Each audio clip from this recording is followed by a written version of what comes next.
Ladies and gentlemen, coming to you live from the Lucky Dog studio in a hidden location somewhere in the upper Midwest of the United States of America, it's a brother making his own way but with all the wrong opinions.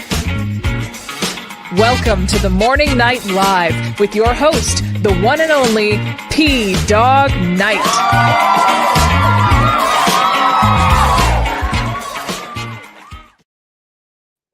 Oh, what did I do? That was abrupt. Hey, everybody. Welcome to the Morning Night Live. I'm your host, Marty. Can you hear me? Am I muted? I haven't used StreamYards in so long that I don't even know if you can hear me. I hope you can hear me. Hi. So I am woefully unprepared today. And not that that's unusual, but considering that this is my 1500th episode, you would think that I'd have a whole bunch of stuff planned and whatnot, and but I don't. And it's annoying. I really wish I was. Here's what I'm going to do. This is an open mic show, and I really just want to talk with people who want to talk with me. So let me do this. I'm going to put the link to the open mic link. Here we go. Open mic link. I will have that in the chat here shortly. And then we're just going to talk about some things. I unfortunately, one of the rare times that I've had to come in here, like on a Monday, usually I'm home early. I got plenty of time to set stuff up. And the one day where we are stuck at work, like until the last minute that I need to be here, is this day on my 1500th episode. So we're going to talk about what I want to talk about today, though. And it's a pretty simple question for everybody, whether you like the current president or not. Some people don't, some people do. I want to talk about what you think of the first 60 days of the Trump administration, the second Trump administration. Obviously, this is not the first Trump administration. It's the second Trump administration. So we're going to talk about that. And just, we'll go through some trending topics first, but I started an hour early just so we could have more time to talk to people. And then I'll throw some questions in the Q&A because there's certain things I want to ask you guys that I would love to get your opinions on. In fact, let me fix this so I can do that. I want to move the YouTube chat over here so that I can see it. And we'll just have fun today. I've done, this is my 1,499 shows where I was pseudo organized. Occasionally we do a free-for-all show, like that's really truly free-for-all, but we've done enough of these shows where I've been organized enough. Today, we're just going to have fun. And you know what? I want to talk. I want to let you, easy for me to say. I want to let you talk, and we'll see what happens. And you don't have, if you want to put a camera on, I'm going to put a link to this Streamlabs, and I'll bring in people one at a time. Maybe I'll bring in more than one. But we'll, you don't have to have your camera on. You can leave your camera on or off. It doesn't matter. You may not even have a camera. Not necessary. That's up to you. And we'll just talk about whatever you want to talk about, because I don't have an agenda today. My only agenda is to enjoy those of you who've been here so many times and see what you have to say.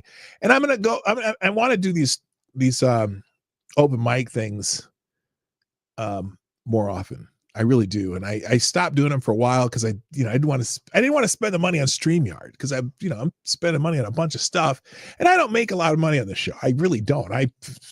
It's enough to basically pay for my cable or my internet bill and whatever. And that's fine. I'm not asking you to do that.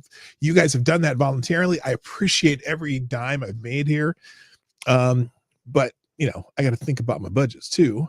And so paying for StreamYards isn't always the greatest thing, but it's nice to see that there's 18 people here already at this earlier hour. And so let's find out who's here. Let's take a look at that. Okay. First, now I had to open a second show because StreamYards makes you set up your show in StreamYards, which annoyed me. I forgot about that because it's been about a year and a half since I've been on StreamYards. The last StreamYards show I did was when we had my friend now at Studios Woo from high school, who's very educated on the state of Israel, and we had that show with her with a guest. But I also want to have guests more often too. So this is another reason why I want to use StreamYards again, because Streamlabs is not as great for that. You can set it up, but StreamYards is so much easier. So that's what we're going to do. But first in the chat on the first stream, which was the other one, was sorry AD, but it was not AD. It was JB. JB gets the bell. There you go. So thank you for being first. I appreciate you being bright and early. Also in the chat now is Avocados Diablo. Whoops. Tyler F, Lord Stanhope, Somnambul Nation, Lewis is in the house back often, Mike Savage, Blarg. Oh, there's no Blarg in this one. Also, my favorite Canadian, Jaeger Pony, what's up? HP Lovecraft, what up, man? Nice to have you back. BV Luminous, what up? Who else is here? I'm scrolling. Oh, well, let's see. I said Lord Stanhope.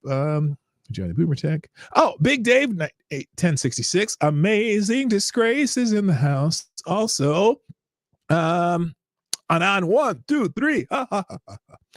Let's see, scrolling down. Let's see. Attack Alpaca, good morning. And I feel like I'm doing Romper Room again because I'm saying a lot of space in between the names. Green Badger Outdoors, Scribe Light, Dog Thrapple. Good morning. Thank you. And everyone with the congratulations on the 1500. Thank you so much. I greatly appreciate it. K-Show's in the house. There you go. Oh, I didn't realize, JB, I didn't even know you were Canadian. You are also on the honorable mention list of my favorite Canadians. And also with the super chat. Oh, by the way, if you do a Streamlabs day, you gotta have to let me know in the chat because oh wait, Johnny Boomer Tech is working. Oh, good. Johnny Boomer Tech's work. Okay, that's good. That's a good thing. In fact, for now, let's put the Streamlabs priority link. We'll put that one, pin that to the top now. If you want to do a Streamlabs donation, I will drop the link to the open mic 2 here shortly. But right now, let's go down here. Thank you, JB. Doing a 10-spot Canadian. Says, I ordered a movie trilogy off Amazon called The Human Condition. The entire thing is 9.5 hours long and is a masterpiece of Japanese cinema.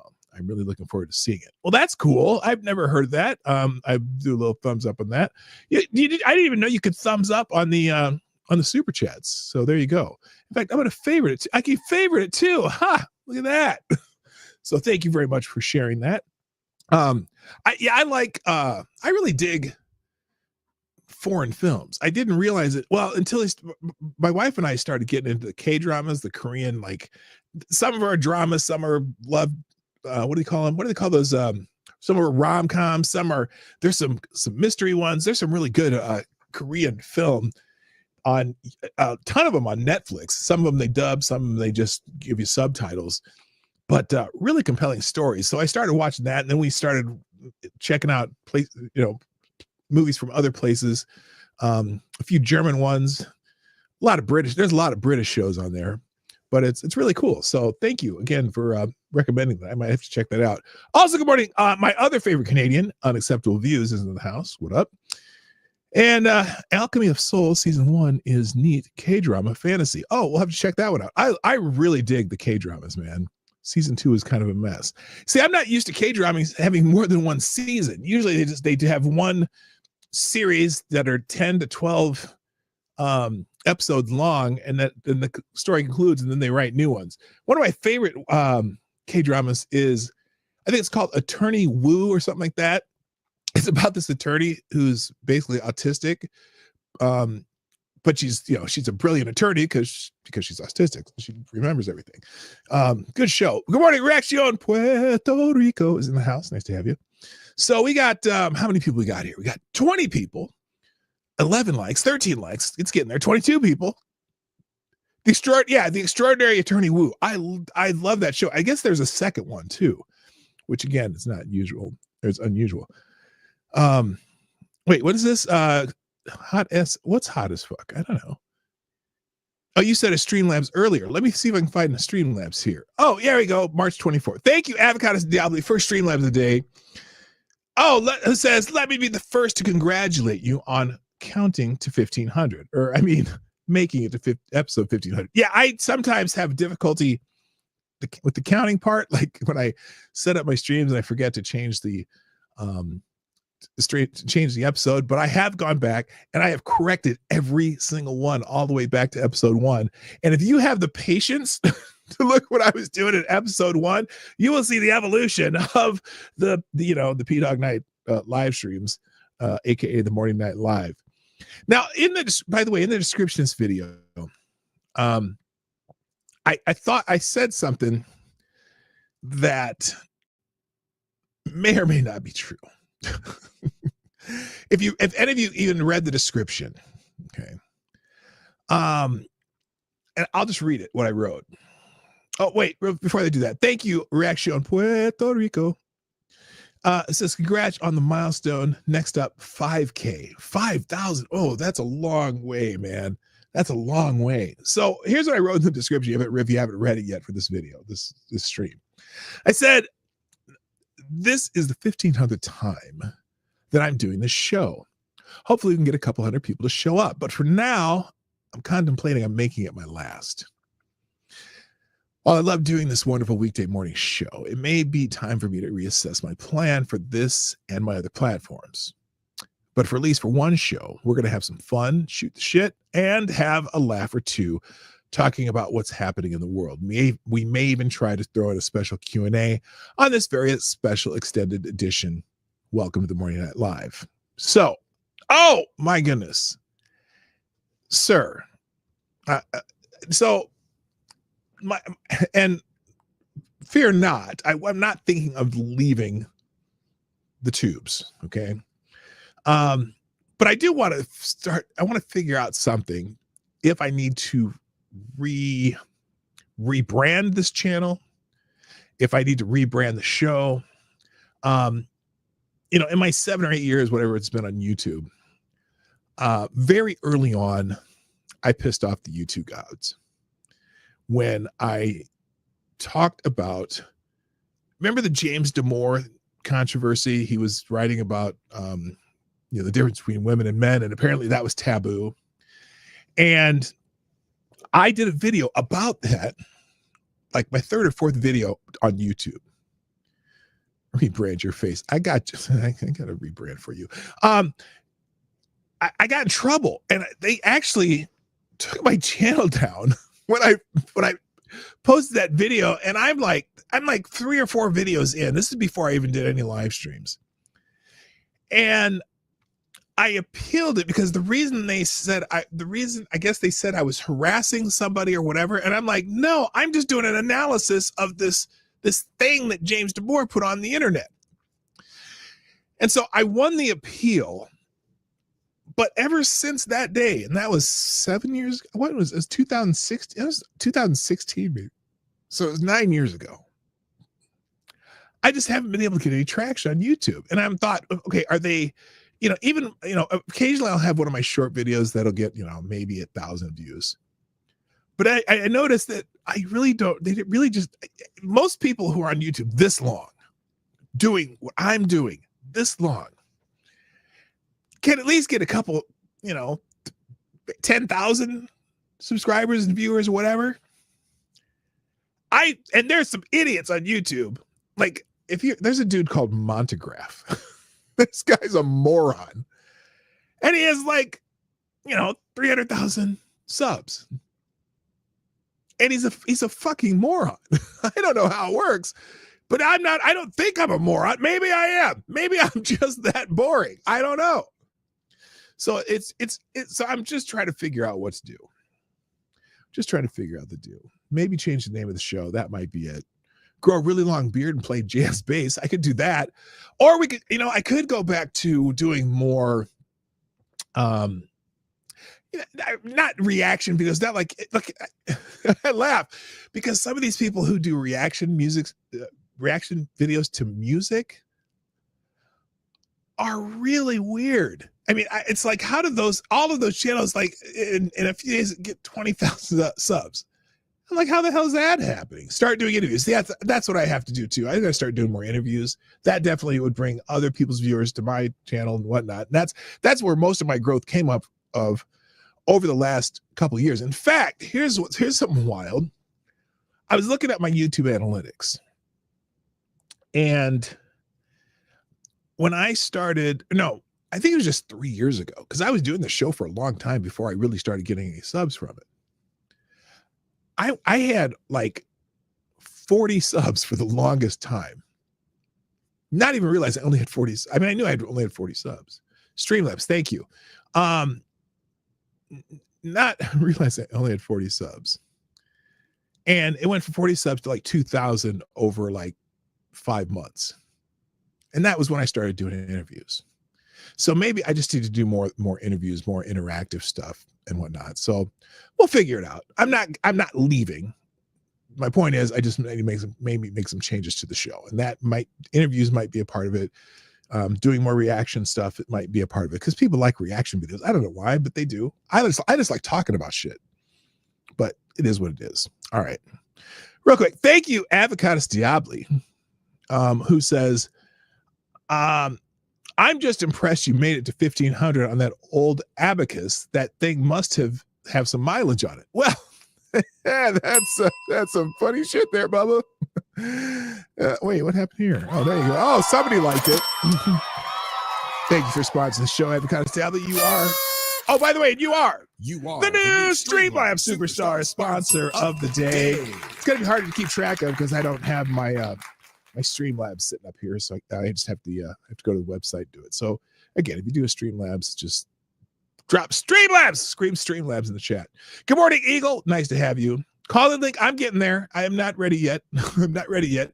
I do want to check some trending stuff before we do that. By the way, thanks to the people who have shared the stream. Let's take a look at that. Oh, by the way, I saw you there, Johnny. The very first viewer of this show, the Morning Night Live, my very first show, the very first viewer was none other than Johnny Hellcat. Johnny Hellcat, I salute you, sir, here on the first show and here on the 1500 show. I greatly appreciate it. That is awesome. Nice to have you here, sir. And I am honored. Thank you, Reaction on Puerto Rico, again, dropping a 2 spot in the tip jar saying, start doing interviews. Yeah, that's true. And then also thank you, JB, another 5 spot Canadian, which is about $3.89. I'm sorry. I always make fun of Canadians when I do that. And I don't mean to be making fun of Canadians. I'm making fun of Canadian currency.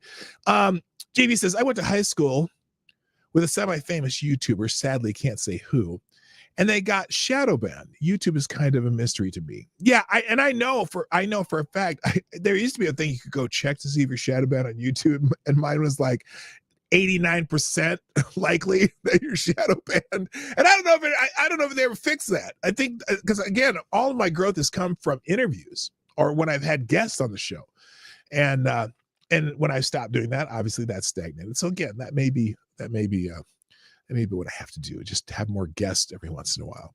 So let me do this. I want to put a Q&A, and this isn't a Q&A for me, but it's more of a Q&A for you to have questions, because I was going to write out a bunch of questions this morning, and I didn't. So here's what I want you to do. So we're going to be talking today. I want to talk about the first 60 days of the Trump administration. And I guess the question here is,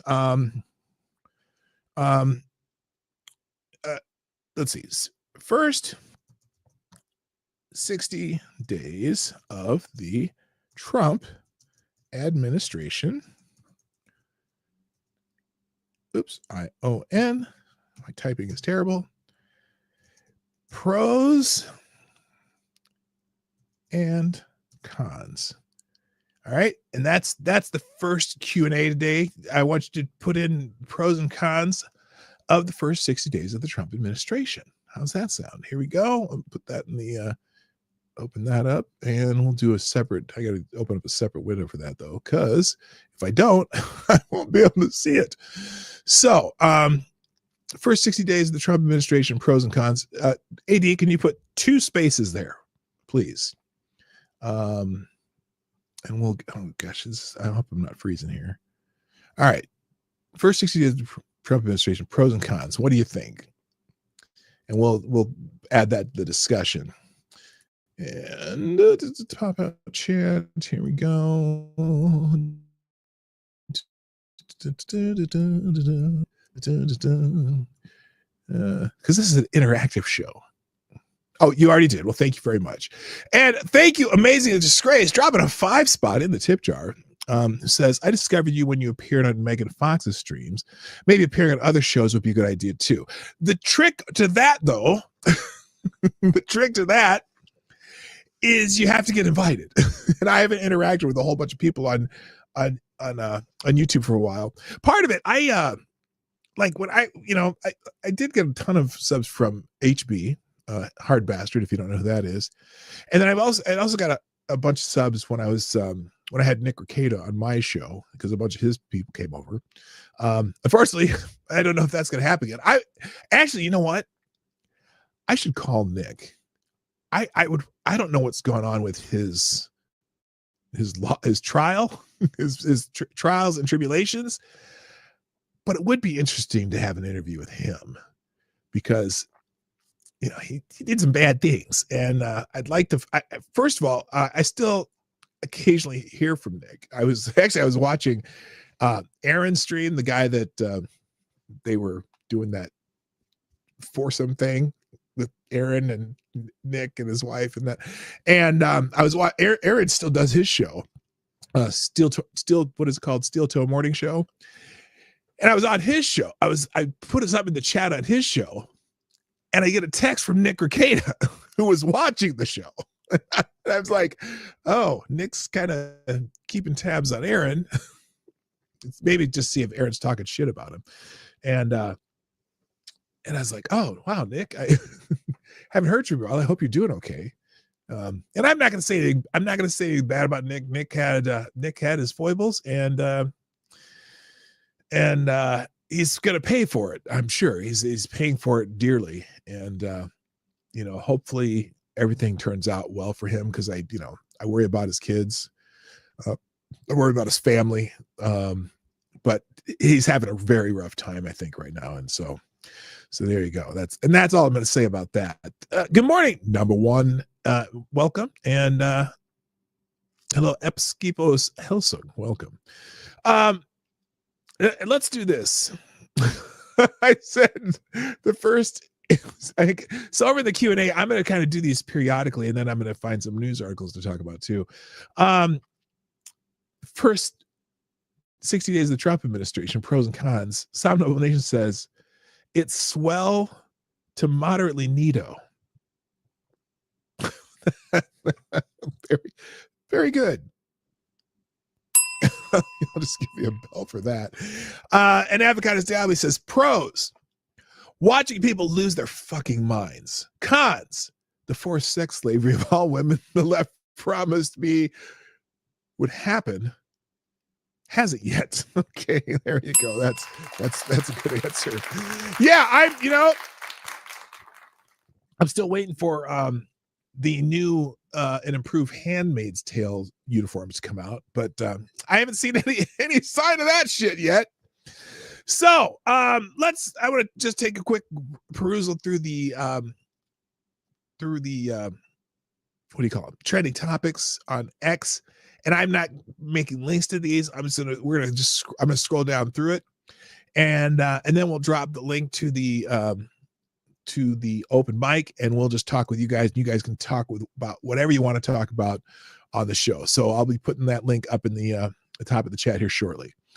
All right, let's see. Let's just look through the let's go. Oh wait, hang on. Where's the share screen here? I haven't done this in so long. Oh, present. Let's see. Present. Share screen. And we'll be over. Okay, there we go. There we go. All right, here's where we're at right now. Here's the trending topics. Let's see if there's anything we want to talk about. Sweet 16. Well, if you're watching the NCAA tournament, yeah, we're down to the Sweet 16. I only saw that my school, Drake University, lost to who did we lose to? We lost to Texas A&M, and Drake is a bunch of 6'5" guys playing against guys who are 6'8", 6'9", that are they were more skilled than they were, and we got pounded, so to speak. Not terribly. I mean, the score wasn't, we didn't get crushed, but it was just not a good thing. So I have no idea. I didn't watch any of the other games. Here's a question though. If you have done an NCAA tournament bracket, if you have filled out a tournament bracket in this year of our Lord 2025, put a 2 in the chat. I'm just curious. Oh, I got a better idea. And in fact, let's see. Well, now I can't. I'll just put a 2 in the chat if you've happened to a bracket. Bright light gizmo. I don't know what that means. Let's see. Snap is trending. No Snap. I'm assuming that did Trump do something with Snap benefits here? Here. What the hell?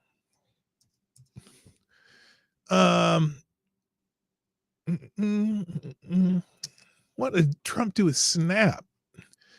Let's see. No soda with Snap. Snap should fund food, not junk. Does anyone have a problem with that? Anybody? White X background. Oh, does that bother you? Does that really bother people? I changed it back for some reason. Okay, hang on. Hang on. Let me change the X background so that everyone's happy about the background on X. Let's see. Where is it? It's settings and privacy. It's security and display and language. Display. We'll go dim. We'll go dim. Not not black. Oh, by the way, this does prove though that if you do go black, you can go back. I did it. Why can't you? All right. So stupid. Anyway, here we go. Snap. Why is Snap trending? Because they're saying no soda with Snap. Apparently people are pissed off because you can't get pop with Snap benefits. Why are you getting pop with Snap benefits? Anything? I know you can't get cat litter with Snap benefits. You can't. There's a lot of things you can't get with Snap. You could buy big ass steaks with Snap benefits, but they won't let you buy pop.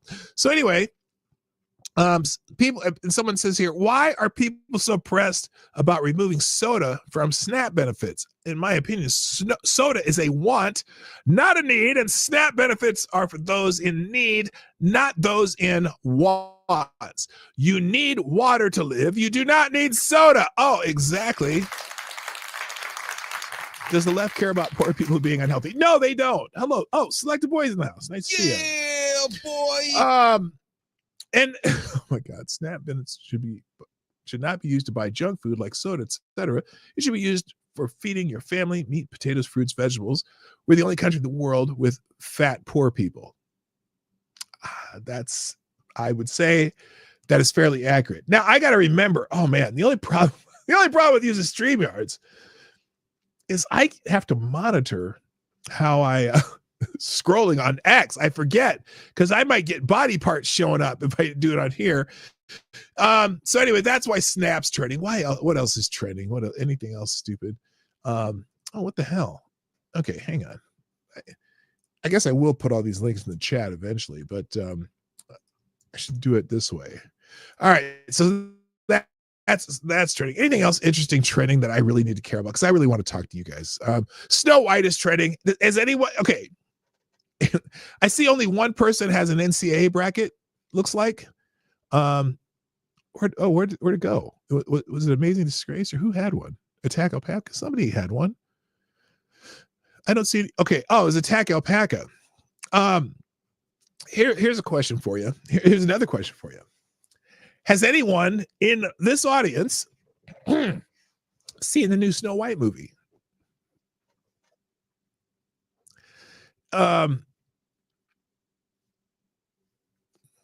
I keep hearing how bad it is, but I don't care because I don't want to go see it anyway. It looked bad, so I decided, yeah, if it happens to be on Netflix like 5 years from now, I might watch 5 minutes of it just to see how bad it is, and it'll probably prove that it is bad. so I don't care. Hello, Mrs. Hayes. Welcome. Thank you for the congrats on 1500, by the way.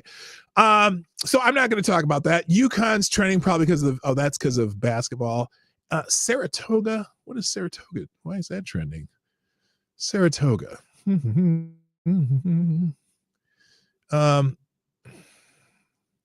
at the grocery store, the cart filled to the brim with blue Saratoga water bottles and bananas.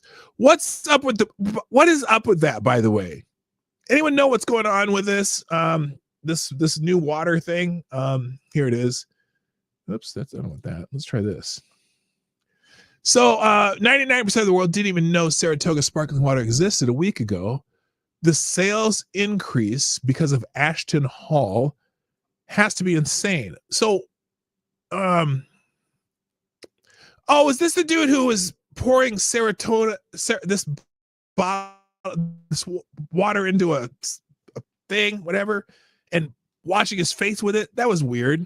55 Saratoga waters, 55 bananas, 55 bags of ice. Anyone know what's going on with the Saratoga water? Hello, Alan Thaler. Welcome. Nice to have you here. Are you new? Or have you been here before? If you're new, like you've never been here before, subscribe. Got to do it. Yeah, anyone know what's going on with the Saratoga water? Saratoga water has a chance to be the funniest marketing ever. I don't know. Anyway, oh, here it is. Is this it? Not him starting a trend. I'm crying. So he's putting Saratoga water in ice, and then he's putting his face in it. Why?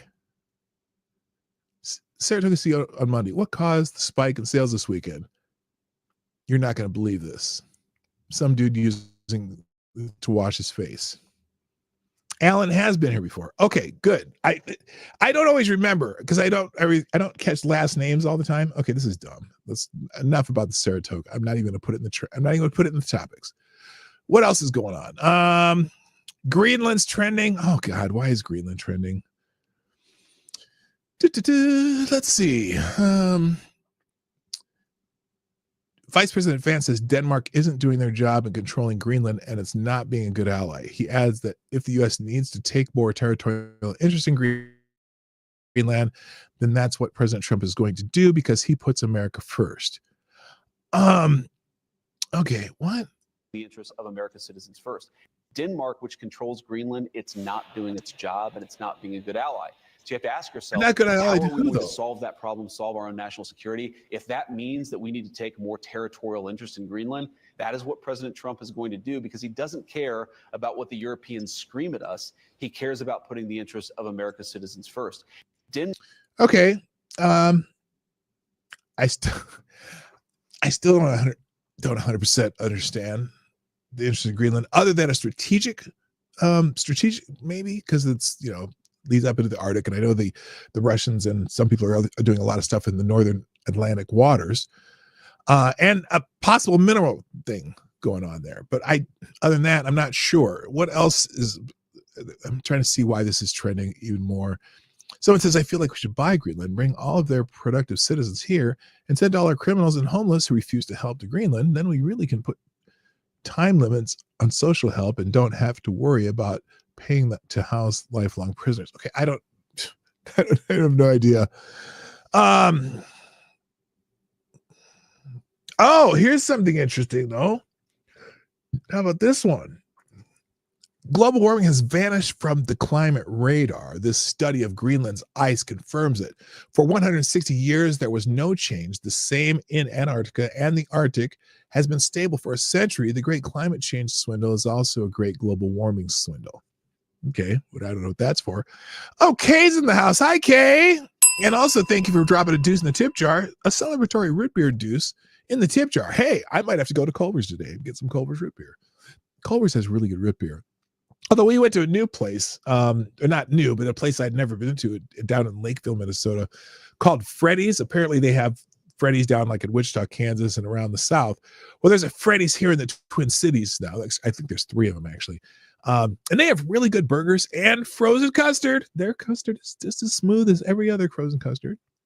So anyway, I'm not going to lie. It would be badass if we annexed Greenland. I don't know why. Oh, this guy's mad at JD Vance for saying this. Denmark has been a great ally. They served with us in the Middle East. They've been a key they've been key contributors to Ukraine. Greenland is also our ally. We have a great base there, and they're willing to partner more. Let's be a better ally and not bully in our own right. Well, again, and I'm, the interest in Greenland is curious to me. All right, let's get through these, and I just need to do the open mic thing. Let's see, Disney, Caleb Love, Baddies, Midwest. Okay, no. Money, okay, Colorado State. Most of these trending topics have to do with basketball, although 23andMe is trending. Why? I don't want to be rude, but how do you fumble having the biggest proprietary set of human DNA ever collected this badly? Oh, 23andMe, their stock is down 99%. Since when? What's the dates on these? Since 2021. Look at this. I'll show you this graph here. Right here. 23andMe. That is not good. Their stock's almost zero. Is that why they're trending? So what happened to all the data 23andMe has? What could happen if it ends up in the wrong hands? I've been accused of being paranoid, but this scenario is exactly why I never submitted my DNA and instead threw out all the free kits I was given at a conference over the last couple of years. So 23andMe, a DNA testing company that assists individuals in discovering their ancestry, has filed for bankruptcy. Okay. The Attorney General sent a stark message to the millions of 23andMe customers in California, pressing them to wipe out your data right away. Okay, I'm glad that I've never used 23andMe, although we did use, what's the other one? There's two of them, 23andMe, and the other one's, I think, Ancestry.com. I think we did it through Ancestry because which I didn't even need mine, but my wife found out a lot about her, I don't know what you call it, entanglements, not entanglements. that's what Jada Pinkett called. She doesn't have, my wife does not have entanglements. Let's not go there. Mia Love, Black Republican is trending. Why? Why is Mia Love trending?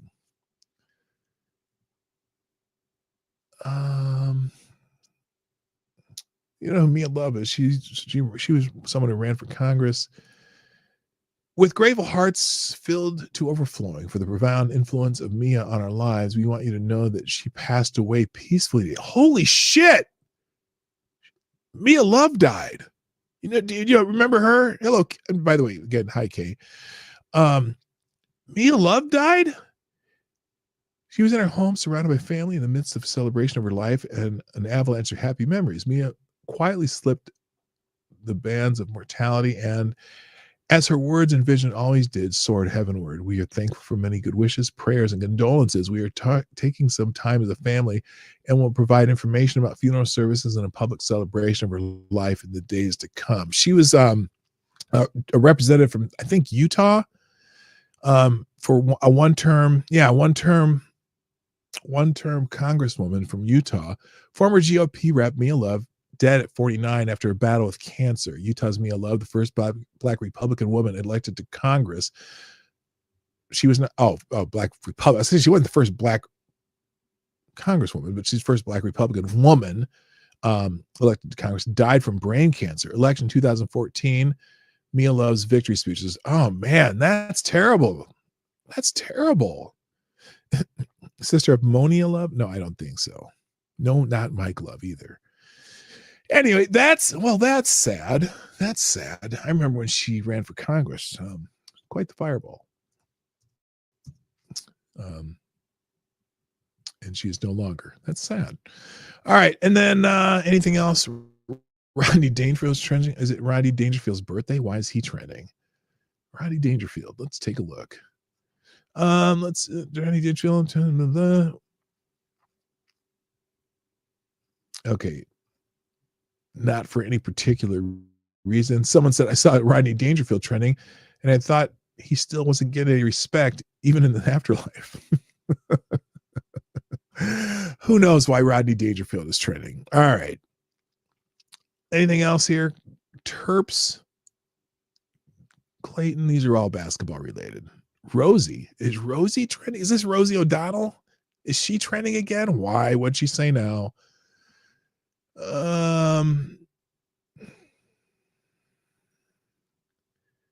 Okay, this is someone put Mega Irish presidential candidate Conor McGregor wants to make Ireland great again. Presumably Rosie O'Donnell will have to move again. Oh no. Is Conor McGregor running for president of Ireland? Apparently he is. Let's see, Rosie O'Donnell. I question why the first time in American history a president has won every swing state and his largest donor is a man who owns and runs the internet. Is she a moron? Does she not remember the 2020 election when Joe Biden, who was losing in most of the swing states, pulled a comeback victory in the middle of the night in all the swing states? That's not the first time a president has won all the swing states. What a moron. And in fact, Reagan won all the swing states his second term, I think his first term too. Rosie O'Donnell just said Elon Musk owns and runs the internet. Yeah, he doesn't do that either. Let's hear her stupidity. This is from some apparently Ireland talk show. Let's see. And as an American and a believer in democracy, I would hope that we would be able to look at all of the reasons why this. They put a lot of makeup on her, didn't they? Look how smooth and her skin looks. Because she looks all blotchy without it. Anyway. What happened in our country? A lot of people did vote for him. Yes. Do you accept their right to do that and their opinion of him? Well, I respect their right to do that. I question why the first time in American history a president has won every swing state. Joe Biden won every swing state, you moron. And is also best friends, and his largest donor was a man who owns and runs the internet. Elon Musk owns and runs the internet? Whew, boy. So I would hope that would be investigated and that we would see whether or not it was an anomaly or something else that happened on election night in America. Wait, whoa.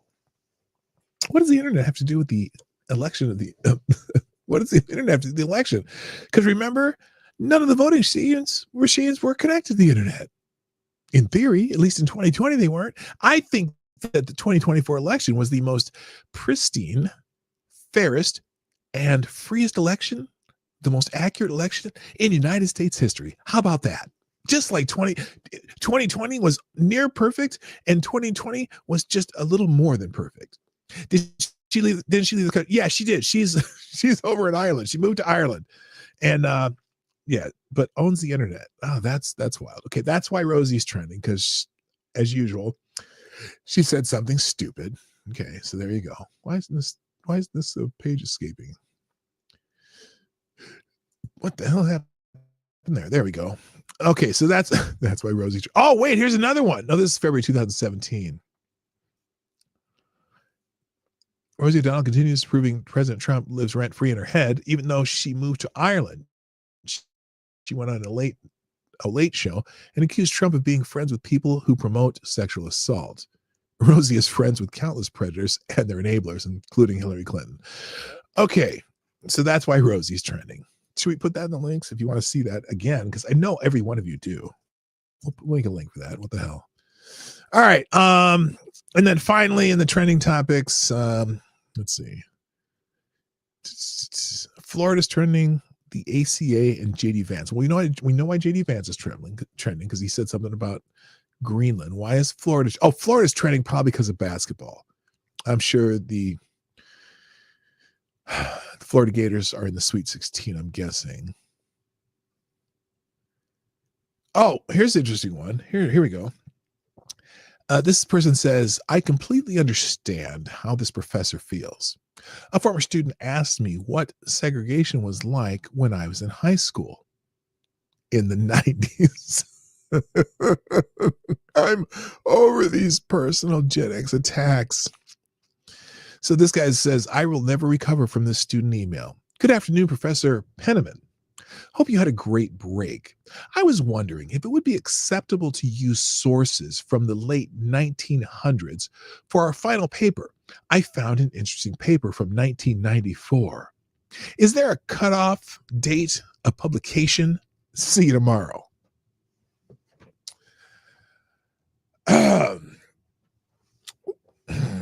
That does. Wow.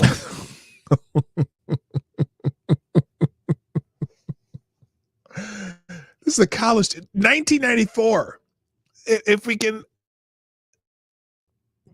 use sources from the late 1900s, you little. Well, no, that is the late 1900s. 1994 is the late 1900s. That's not the point, though. The point is, this kid is asking if they can use sources from the late 1900s. Like, oh my goodness, how old do you have to be? Oh, sorry, Renee, man, you didn't get a notification. Oh, I'm sorry. I'm so sorry. I should probably clear out that other version. All right. Is that it? Let me just double check this. Oh, the ACA. What's the ACA? Is that the Affordable Care Act? Barack Obama has this. Oh, did I say who? Barack Obama? Obama posted this about the Affordable Care Act. I know it can feel like a different era sometimes, but 15 years ago, I signed the Affordable Care Act into law. Now nearly 50 million people have received health care through the ACA. Have they, though? Have they, though? Come on. Have they? With everything going on right now, it's easy to feel like regular folks can't make a difference, but the Affordable Care Act is a reminder that change is possible when we keep fighting for progress.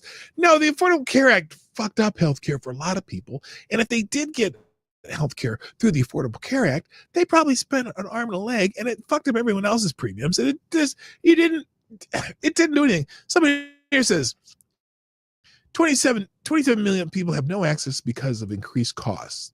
The Affordable Care Act. Affordable for who?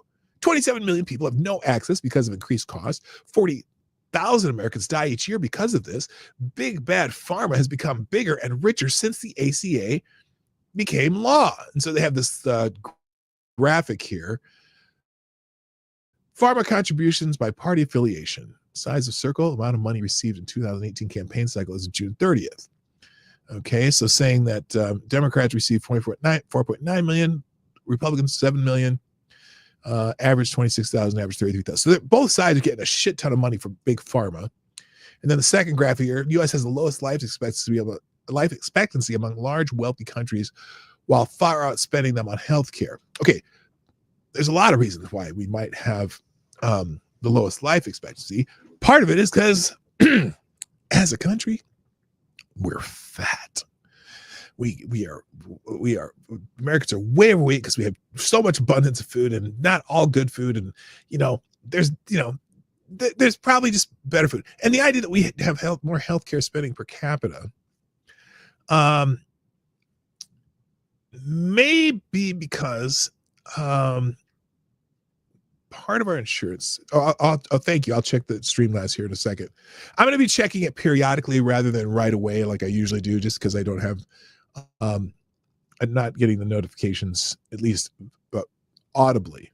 They're in the chat, but I can't see them regularly. Because in a way, a lot of our technology is subsidizes everybody else's. That's the way it is with pharmaceuticals, because a vast majority of pharmaceuticals are developed here. But yeah, the lowest life expectancy, 76.1. That means I don't got a lot of time left. But yeah, we spend almost double on healthcare. But we do have a lot of more healthcare accessible too. That may be a part of it too, though. Here, the way our health insurance works, at least mine in particular, if something's wrong with me, I go get it taken care of. And so, like, I was just reading someone, this woman was on the internet complaining about Canadian healthcare. Okay. And she was saying that she has a brain tumor. And so they wanted to schedule an MRI for her brain tumor. It's scheduled for May of 2026 was the first time that she could get an MRI. Now, my wife broke her foot recently. Okay.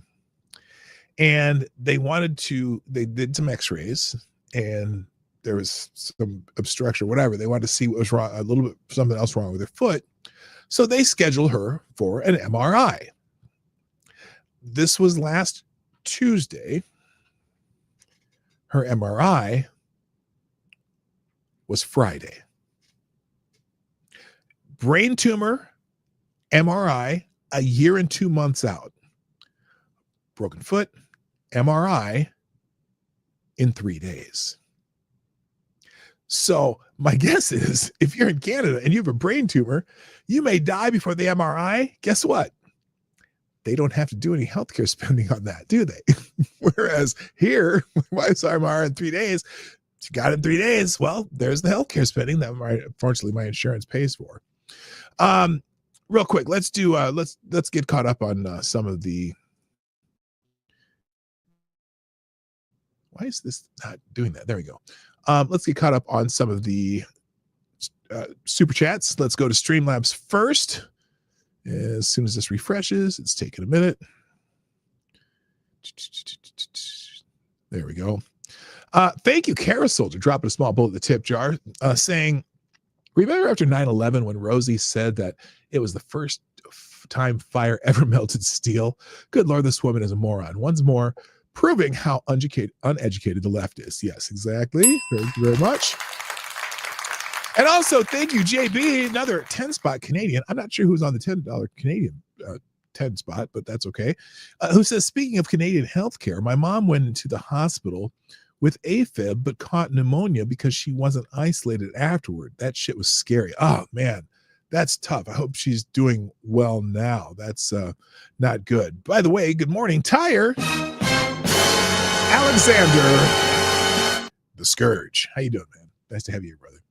All right, let me drop this link into the chat. I'm going to get rid of the first 60 days because that's oh no, I can't do that. That's Q&A. Let me get rid of the priority chat here because it's showing up in the chat, so you don't have to do that.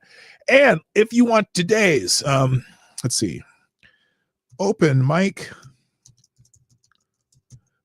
link is, let's see. Gosh, I've used StreamYard in so long. There we go. If you'd like to join, get on the show today and give us your 2 cents. Here is a link to the open mic in the chat. I will pin that to the top so you can find it easily. And there we go. All right. So if you want to join the show and give your 2 cents, I'm going to go back over to the Q&A section here. Thank you, Scribe Light. And the question of the day is, give us your pros and cons of the first 60 days of the Trump administration. Scribe Light says, what specific issue do you think Republicans Trump succeeded on in the next? What specific issue do you think Republicans Trump succeeding on in the next year will make or break the right's chance in the midterms? I think my guess is that it depends on how some of these judges blocking the Trump administration's actions go. If those things go to the Supreme Court, it seems to me that, you know, it's tough to tell. It's tough to gauge when you go by Twitter, for example, because on Twitter you tend to get people who are adversarial to your ideas because, you know, you have people have a tendency to respond or reply to people who say dumb shit and when you disagree with them. But when you do that, the algorithm gives you a lot more similar stuff to it. But I think if you look at polls, for the most part, the American public likes what the Trump administration is doing, or in theory, likes what the Trump administration is doing with the DOGE stuff, with the cutting of government, except for the one thing that has turned negative is when he says he's going, when he says he's going to go ignore judges' rulings. At least that's the perception. They say he's going to ignore judges' rulings, but they're not really. Like the one where the planes were already in the air out of U.S. airspace, he didn't ignore the judge's ruling. It's like the judge has no jurisdiction outside the U.S. airspace. So that's interesting. So there you go. Lord Stanhope says, pro, got immigration under control. Ding. Oh, that's a good one. Deporting the Zerg criminals first, started dismantling redundant government agencies, and is forcing peace on those who don't want it. Those are definitely pros. Cons is taking way too much shit, hasn't conquered Canada yet, hasn't liberated Greenland from Europe. And then also another Trump con, he wishes to impose 200% tariff on Irish whiskey, Spanish rum, as well as Spanish and Italian wines and liquors. Yeah, don't be fucking with our booze, man. Lord Stand Up Pro helped me learn to appreciate the musicianship of the village people. Oh, yes. Yes. And then Avocados Diablo has a pro. Trump has not shit his pants in front of the Pope once. Con, Trump has not shit his pants in front of the Pope once. So there you go. All right, let's bring some people in. We're going to start with Kara Soldier. I see you waiting here patiently, and I see Scribe on deck. So let's bring in Kara Soldier. Good morning, sir. How you doing? I'm good, Marty. Congratulations on 1,500. Well, thank you very much. I appreciate it. What's on your mind? Well, part of it is JB and a lot of guys in Scribe's Discord server, they know a lot of stuff I post on there, talk a lot about stuff. Oh, one thing, remember, I remember it was like a couple weeks ago, we were talking about education. Mm-hmm. And ADHD, I think. Yeah. Well, I had to go through rough with that back in the early 90s because I was diagnosed with an extreme case of ADHD back in 1990. And I was actually forced out of school because of it. Can I ask how old you were then? 3. Oh, so most likely you were just a boy. Because I think boys get way overdiagnosed with that. Well, but tell me your story. Well, part of that was my parents were asked if I was actually being diagnosed with it, and it actually 35 years ago, it was not as well understood as it was today. Mm-hmm. And a lot of educators and a lot of doctors just didn't know how to handle it. And part of being ADHD was, I was hyper, I was bouncing off the walls. But I also, the thing about being ADHD is it actually, you familiar with the term hyperfocus, right? Somewhat. No, I was going to say, just, give a short version of what that means. Hyperfocus means is that we can focus on a singular topic or subject and pour all of our mental energy into that. Okay.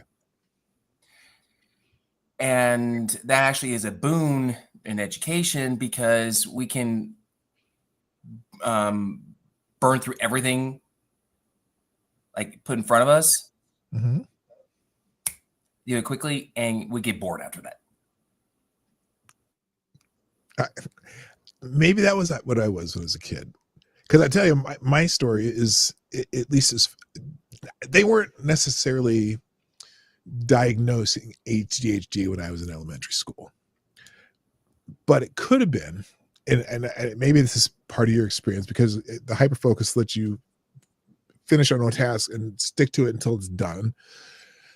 when I was went to elementary school, first grade, okay, I was in the principal's office every day because my teacher thought I was, first of all, she thought I was dumb and just couldn't learn anything because I was always bugging other kids and doing all this stuff, right? So she sent me to the principal's office every day. And my mother, they said they wanted to test me and maybe hold me back a year. And my mother comes to the school. My mother was a teacher too. Both my parents were teachers. And my mother comes to school, and one day finally, because I tell my mom, they keep sending me to the principal's office. I keep getting in trouble. I'm always sitting in the principal's office. And so my mother comes to school and tells the principal, they had this conversation thinking about holding back. And I'm like, what are you talking about? We're not holding him back. Let's go have him tested. And so we go and have him tested.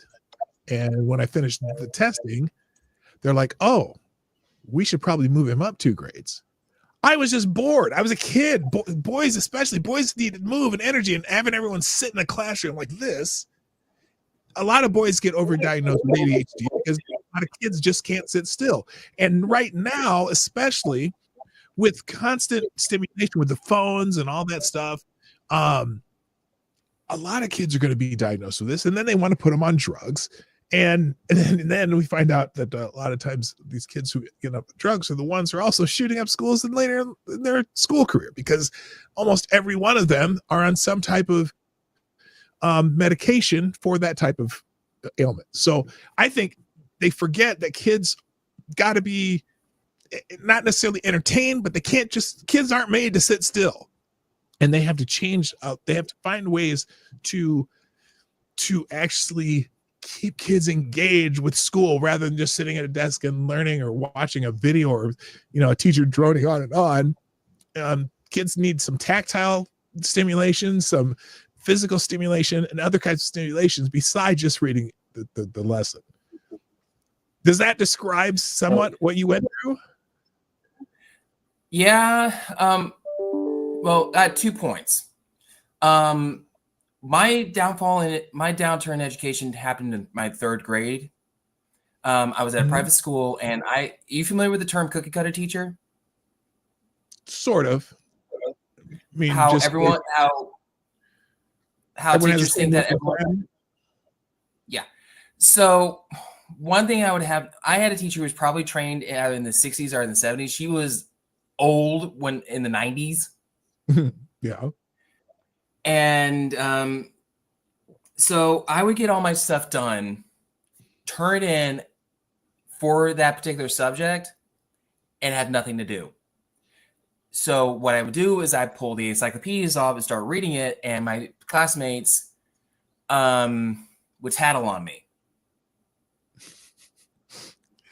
Because you were keeping yourself occupied with something else. Yeah, and they perceive that, oh, he's done first, that he's not doing anything else, so therefore we're jealous. So from that point on, I was starting to view doing my work as being pointless, because even if I get it done, I do something else, and my classmates don't like that. Let me ask you something. Are you still able to focus on something for a long time that way, or is that changed as you've gotten older? It's half and half. I've actually written a full-on novel series plus 2 novellas. Oh, wow. And basically, if I were to plug it, I've plugged it into Scribe's. I think I may have plugged it into Scribe's channel, but I'm not going to do it here. But I spent on the novels 4.5 years writing. Became one of my greatest pleasures and joys, just sit in front of my computer and write. And then I wrote 2 novellas within the span of 4 months last year. Oh, wow. But a lot of people can't write one in a year. But now, one thing I did in November of 22 is a lot of times I'll have ideas come in dreams. Okay. So I spent an entire month when I wasn't working hashing out the backbone or the full-on premise for a duology. Explain a duology. I'm not familiar with that term. 2-book series. Oh, okay. I got you. Oh, as opposed to a trilogy. Okay, I've never heard someone describe it as a 2-book series. So thank you. I feel stupid for you asking that now. And a lot of what I do is I came up with the whole idea for kind of a character for a sub-race or a race within the series in the books. Just lying down on my bed, and I'm like, okay, and start writing it out. When I came home, as I'm at work, I'm coming up with more ideas about how to flesh out this idea. And then when I finally came home, all those ideas are still in here. And I sit at my table and just spend hours just writing everything out. Wow. So the answer basically is yes, you can still focus on something incredibly well. Sorry for the long-winded. Oh no, that's cool. No, I'm fascinated by it. That you can do that, because I can't. I have a hard time doing that. I've never been diagnosed with anything, but I don't know that I can. I have a hard time focusing on one thing at a time. And I'm constantly doing multiple things at once, and it sometimes it drives people around me crazy. But to be able to focus on one Another thing I do is I model build. Oh, you do? What kind of models do you build? Mm-hmm. Oh, here we go. We're going to see one. Scribe, I'm going to pull you in here too while I'm at it. I'm going to pull Scribe in. Speaking of Scribe Light, welcome Scribe Light. But let's. Oh wow, is that a transformer? No. What is that? I can't see it. I'm going to full screen this just so I can see it. Oh, okay. I mean, it looks like an Autobot. No, it's a third-party model kit, so loosely based off one from Bandai. And hello, Scribe. Hello. Good morning. Hi, Scribe. What's up? Hey, P-Dog. Good morning, Hero Soldier. Congratulations on 1,500 episodes, P-Dog. Well, thank you, sir. Quite an achievement. For those who don't know, who are here, one of the reasons I started screaming, not scribing or screaming. One of the reasons I started streaming is because I used to be a regular hanger-outer on the Lords of the Night when Scribe, Monkey, and I'm not Random American. Some American. Were doing their show, and I'm like, oh, that looks kind of fun. I'm going to try it too. And so that's when I first set up the Morning Night Live. And so Scribe was one of my inspirations to do a show of this sort. So, there's an echo in there. That's weird. I can hear a slight. Is it me? I don't think so. Anyway, one of the main topic I want to talk today about, and if you have anything to add, is the first 60 days of the Trump administration. Yeah, I think I got the assignment wrong on your Q&A thing. I asked a question. I didn't know it was a pro and con thing, so let me try to correct that. Pros, Trump has been amazingly engaged with the media, has not shied away from questions, has not shied away from an opportunity to, whether you appreciate his answers or not, he's taken on just about every question from every outlet, except for those that disagree with the Gulf of America, which is still, of all the things that he's done so far, the Gulf of America thing is probably the silliest, but it's so inconsequential to me at the same time, but seeing everybody lose their minds over it. Yeah. But on both sides of the deal, it's like, well, the AP won't recognize it. Well, you're not allowed in the White House anymore. Okay, petty. Whatever. It's petty and silly. Yeah, petty and silly. So that's a pro. That's I think that's the biggest pro overall is that he's not a hidden president. Oh, sorry, my water's boiling. 1 second, I'm making some cocoa. 1 second. That's a good point. Oh, go ahead, Karis. One pro I've got is he can actually walk up the stairs to Air Force One without stumbling. Look, he's still what is he, 80 years old almost? I mean, his physicality is a little better than Joe Biden's. That even if Joe could walk and chew gum at the same time, that'd be fine. Or if he could, if he was thinking his own thoughts at the same time, I wouldn't even have cared that his physical ailments at 80 years old. But my problem is he couldn't complete a thought and he wouldn't answer questions. And it's a complete, 180 with this president where he answers every question. And again, like Scribe said, whether you like how he does it or not. Apologies for that. That's okay. You're good. Yeah. So yeah, pros is just his engagement overall and his communication and being present and, Johnny on the spot with whatever subject comes up. But again, whether you appreciate his answers or not, the contrast between him and Biden's engagement with the press and the country in general is absolutely night and day. So that's been a big plus. As far as cons go, I think it's the over-promising on things.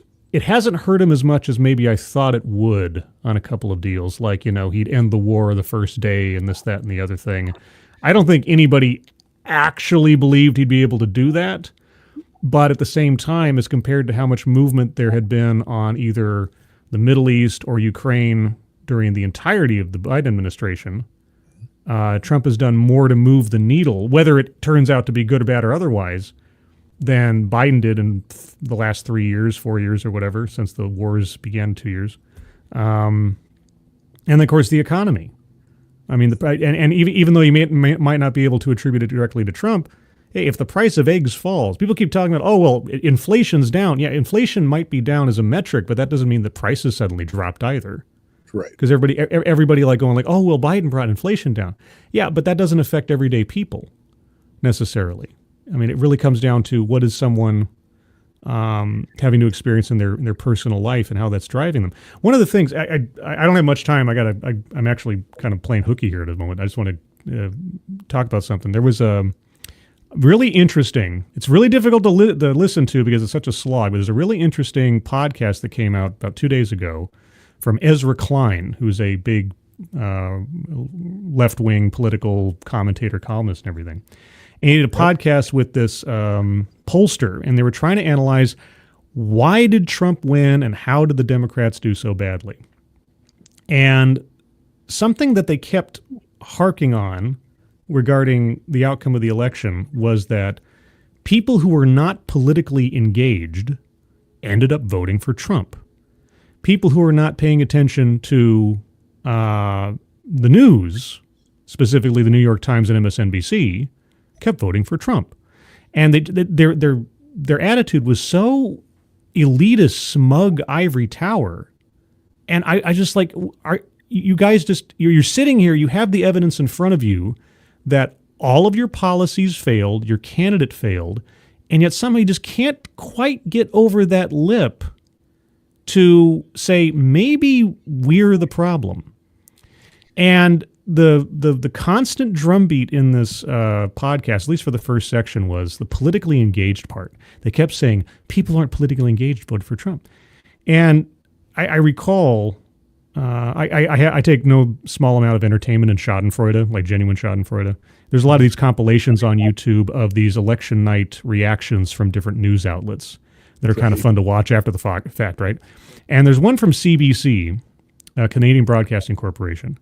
And early on in their broadcast, they're talking to this Democratic strategist, this really excited lady for Kamala Harris. And she says that she takes credit alone for raising $3 million for Kamala Harris. And she's so excited. She's Kamala Harris is going. And I thought to myself, that if anybody could say what is a metric of someone being politically engaged, That lady's probably up there. She's probably about as more politically engaged up next to someone who's actually running for office. And yet, for all her political engagement, $3 million raised, her candidate lost. You know why? Because she's as politically engaged as a Trump supporter who just decided to get off the couch for 2 hours to go vote, because they both have one vote. Right. They have one vote. And these guys on this podcast keep denigrating anybody who's quote unquote not politically engaged as though they are a dunderhead, as though they don't have a life they're living or a family that they're raising or bills that they have to pay. And yet they still voted Trump into office, and they still just can't wrap their heads around how someone so stupid could make such a dumb decision. That was the through line throughout this entire thing. I recommend anybody, and I promote this all the time on my channel, allow for the possibility you might be wrong and really listen to people on the other side of an argument, even if you already think you disagree with them, because you never know what you might learn. And listening to these guys try to mentally weave their way through the hoops of not being self-reflective or taking any sort of abstract responsibility for their own fate is really informative, even if it is frustrating to listen to. So go look up the Ezra Klein show, and he's interviewing a pollster. His name's David Shore, I think it is. And aside from the fact that David Shore really needs a haircut because he looks like Sam Bankman-Fried out of a basement or something. But yeah, so anyway, that's my little spiel. Marty, how are you doing? How's 1,500 episodes? How's your stamina after all this? Are you ready for 1,500 more?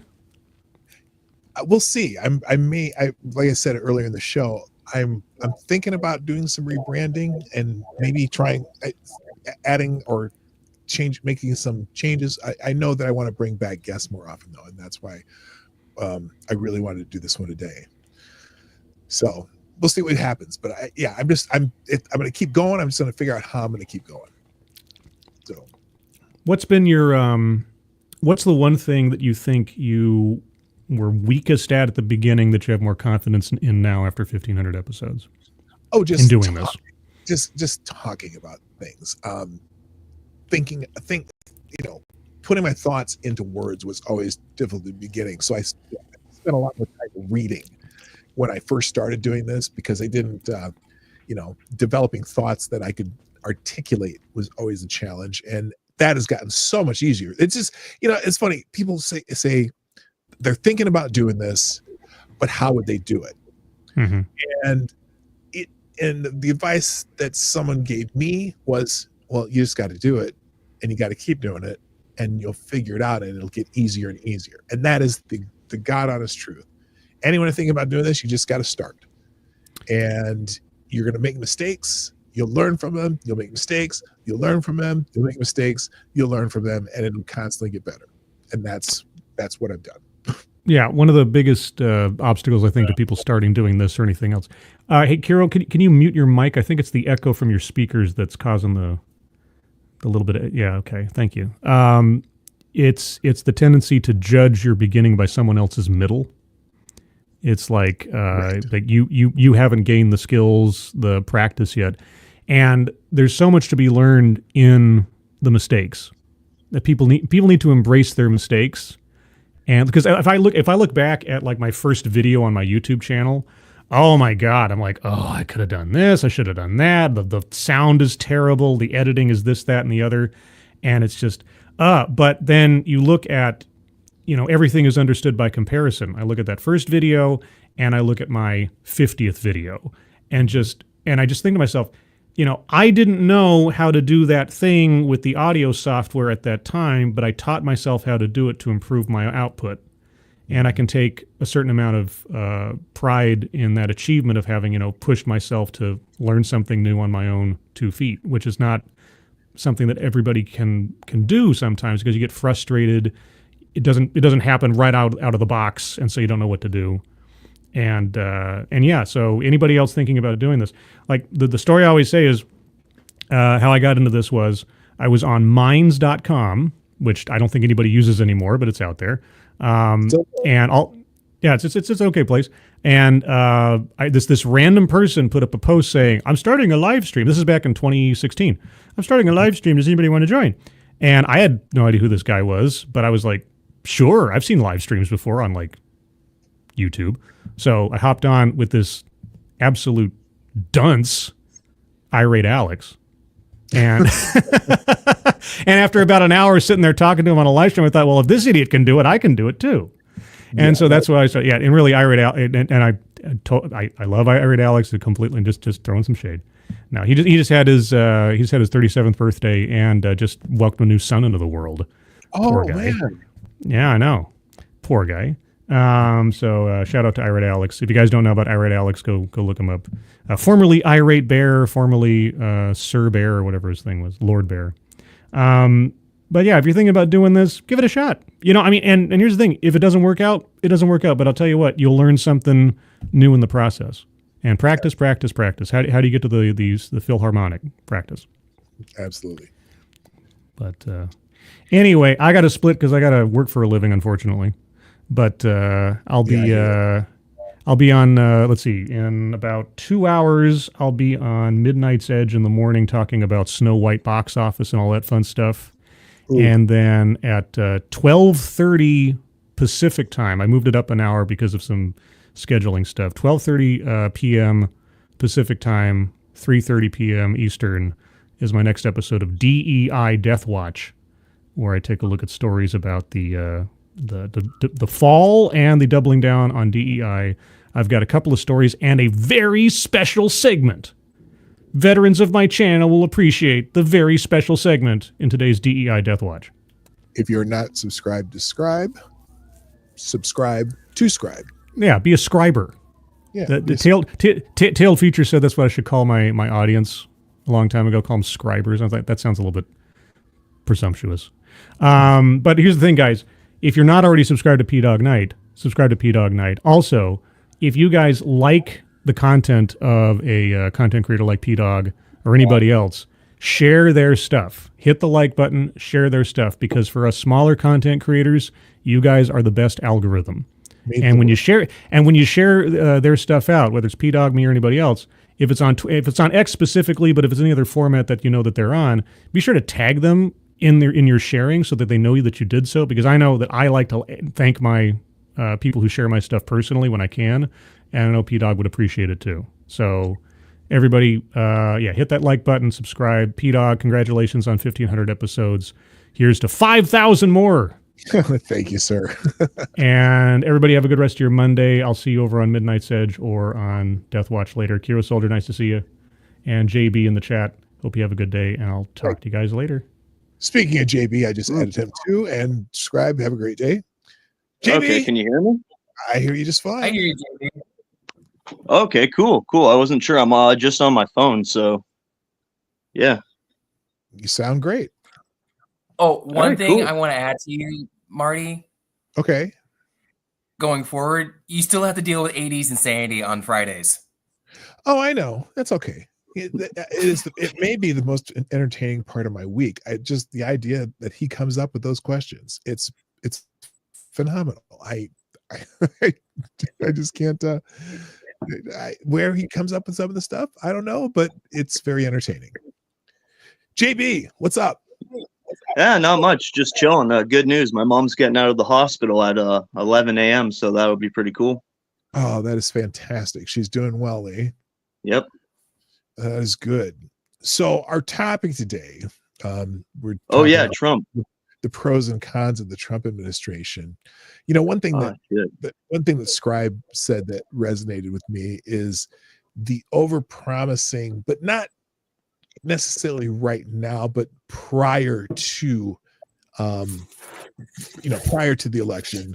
And the thing that people hit him on is the price of eggs, and even though the price of eggs had nothing to do with Trump, but I think a lot of the economic stuff all will take time, no matter who's the president, and we'll see especially if energy prices go down, that's going to be a big factor in that. But what was on your mind, JB? Okay, yeah. So about the eggs, I haven't noticed any difference. So I don't know where people are getting that info from. Where I am, I mean, they went up a little bit, but I could, people are saying, oh, we had $12 eggs and $12 or $18. I'm like, I was getting 2 dozen eggs at Sam's Club for like $9. It never went. Yeah, they're not that expensive. I know I can tell you a bit of the secret behind that meme about the Canadian food, though. Okay. What they do is whenever they're doing that, they're taking photos of products from up north, either up in the territories or like far north Ontario and stuff, where the food has to be flown in. Because I mean, my understanding that food prices in Canada are really high. Like they are, but that's because of the carbon tax. Okay, because I saw someone it was like a 12-pack of chicken drumsticks that they were showing the price of it. So it was like $68. I'm like, what? Yeah, well, think of it this way. Think about how expensive stuff is up in Alaska. Sure, it's the same thing. Yeah, because it's they're not growing any of it there. Canada grows a great wheat crop, but not a ton else, right? Yeah. And well, the thing is though too, I think of what we can grow in Minnesota, because about more than half of the Canadian population lives south of where I live in Minneapolis. So yep, that's true. You have the summer where you can grow some things, but it's still that I look at that growing season. It's the same as it is here. You pretty much have the summer to grow any kind of vegetables, some fruits. You can get strawberries and stuff, and apples and things. But the farther north you go, anything north of me, if you're in Thunder Bay, your tomato season's pretty short. So yeah, everything has to be shipped there. Yeah, Thunder Bay's so awful it killed Terry Fox. That's a Canadian joke. Okay, I don't know. Okay. Terry Fox, he was the guy with cancer who ran across Canada. Okay. He made it all the way to Thunder Bay, and then he passed away, unfortunately. It was really tragic, actually. Oh, bummer. By the way, in the chat, good morning, Midnight Exile, Rick Ashbringer, Patty O Furniture. Who else showed up? And there's a bunch of other people. Oh, Tribute Liberty, what's up, my brother? Hey there, Patty. And Tyre. Did I already said Tyre? I gave Tyre the old Tyre. What did I? Tyre. Alexander the Scourge. Good morning, friends. You did, but you played 80s music more on. Oh, did I? Okay. I did something wrong. Anyway. By the way, if you want to join the stream, the link is at the top of the chat there on YouTube. Or if you just want to tell us what you think of Trump's first 60 days, the pros and the cons, add those comments to the question Q&A box. And also, good morning, JMK. Thank you for the congratulations on 1,500. Now, the only thing I didn't do today, too, I did not open up the aggregator to see what was the top headline there. So let's take a quick look at that over at Ace of Spades blog, one of my favorite places to go. And oh no, okay. If any of you happen to, when I put these up here, if you happen to look at them, I'm just looking at the head of the page, and this particular meme. Where's the screen here? Oh, here we go. This is interesting. Take a look at this. Don't be stupid. You're not in front of the Corleones and Hyman Roth. I don't know what that means, but that's just a disturbing picture of Chuck Schumer. Oh, why is that? Oh, that's the wrong screen. No wonder. See, okay. This is technical difficulty. Hang on. Stop sharing for a second. Let me find the right page here. Share screen. There we go. This is what I was looking at. This is a disturbing image of Chuck Schumer riding AOC. Anyway, okay, let's see what the extra. Yeah, yeah, right there. That's kind of wild. Anyway, let's see what they're doing here. Good morning, kids. As we've been reporting over the past week, if not longer, the Democratic left is doing everything it can unintentionally to destroy itself from within. It's not merely the personal animus towards President Donald Trump, but it's because he is effectively bit by bit via DOJ and immigration enforcement in dismantling key weapons with which the left and its epicenter in the Democratic Party have used for years to acquire and amass as much power as close to absolute and permanent as it could. Okay, there's one of my biggest pros. Just that sentence. And I'm going to read the sentence that he is effectively, bit by bit, via Doge and immigration enforcement, dismantled key weapons with which the left and its epicenter in the Democratic Party have used for years to acquire and amass as much power as close to absolute and permanent as it could. The administrative state, that's, since I have had a political life, watching agencies pop up out of thin air, even after 9/11, we added another agency, the Department of Homeland Security and other departments. Getting rid of some of these entrenched, usually staffed with Democrat or Democrat ally departments that see it as their job to use their departments to push agendas through giving money out willy-nilly. And that's the thing I think that is the biggest pro in my mind, that Trump is doing via Doge, via Elon Musk, and the left completely hates it. So here's the example they they add here. Between open acts of domestic terrorism and the vocal support for the retention of Latin American gangsters and Islamic jihadist scum posing as academics, and of course the naked abuse of power by hacking black judges to block the clear constitutional authority of the president and thwart the will of the people who elected him to what he's doing. And so then they have a little, what's this clip from? This is from Behind the Black. The leftists are doing these senseless acts of violence, the leftists are doing these senseless acts of violence, however, illustrates the mindlessness and bankruptcy of their movement. It has nothing but violence and hate to drive it. In an authoritarian society, this violence and hate might lead to power and rule, but not in America. We're still a nation of laws and rules by election. Violence and hate only leads to arrest and prosecution, fully supported by the general public. And it only lowers the support for any movement that engages in such barbaric behavior. Now, I'm going to just add my own aside here. I get and I've said this before, but I get a little bit of a chuckle. By the way, I know I saw Eagle here. I know you're here somewhere, Eagle, and I just forgot to say hi. Hi to you too. I said this before. I get a little chuckle at this complete meltdown over Tesla, and how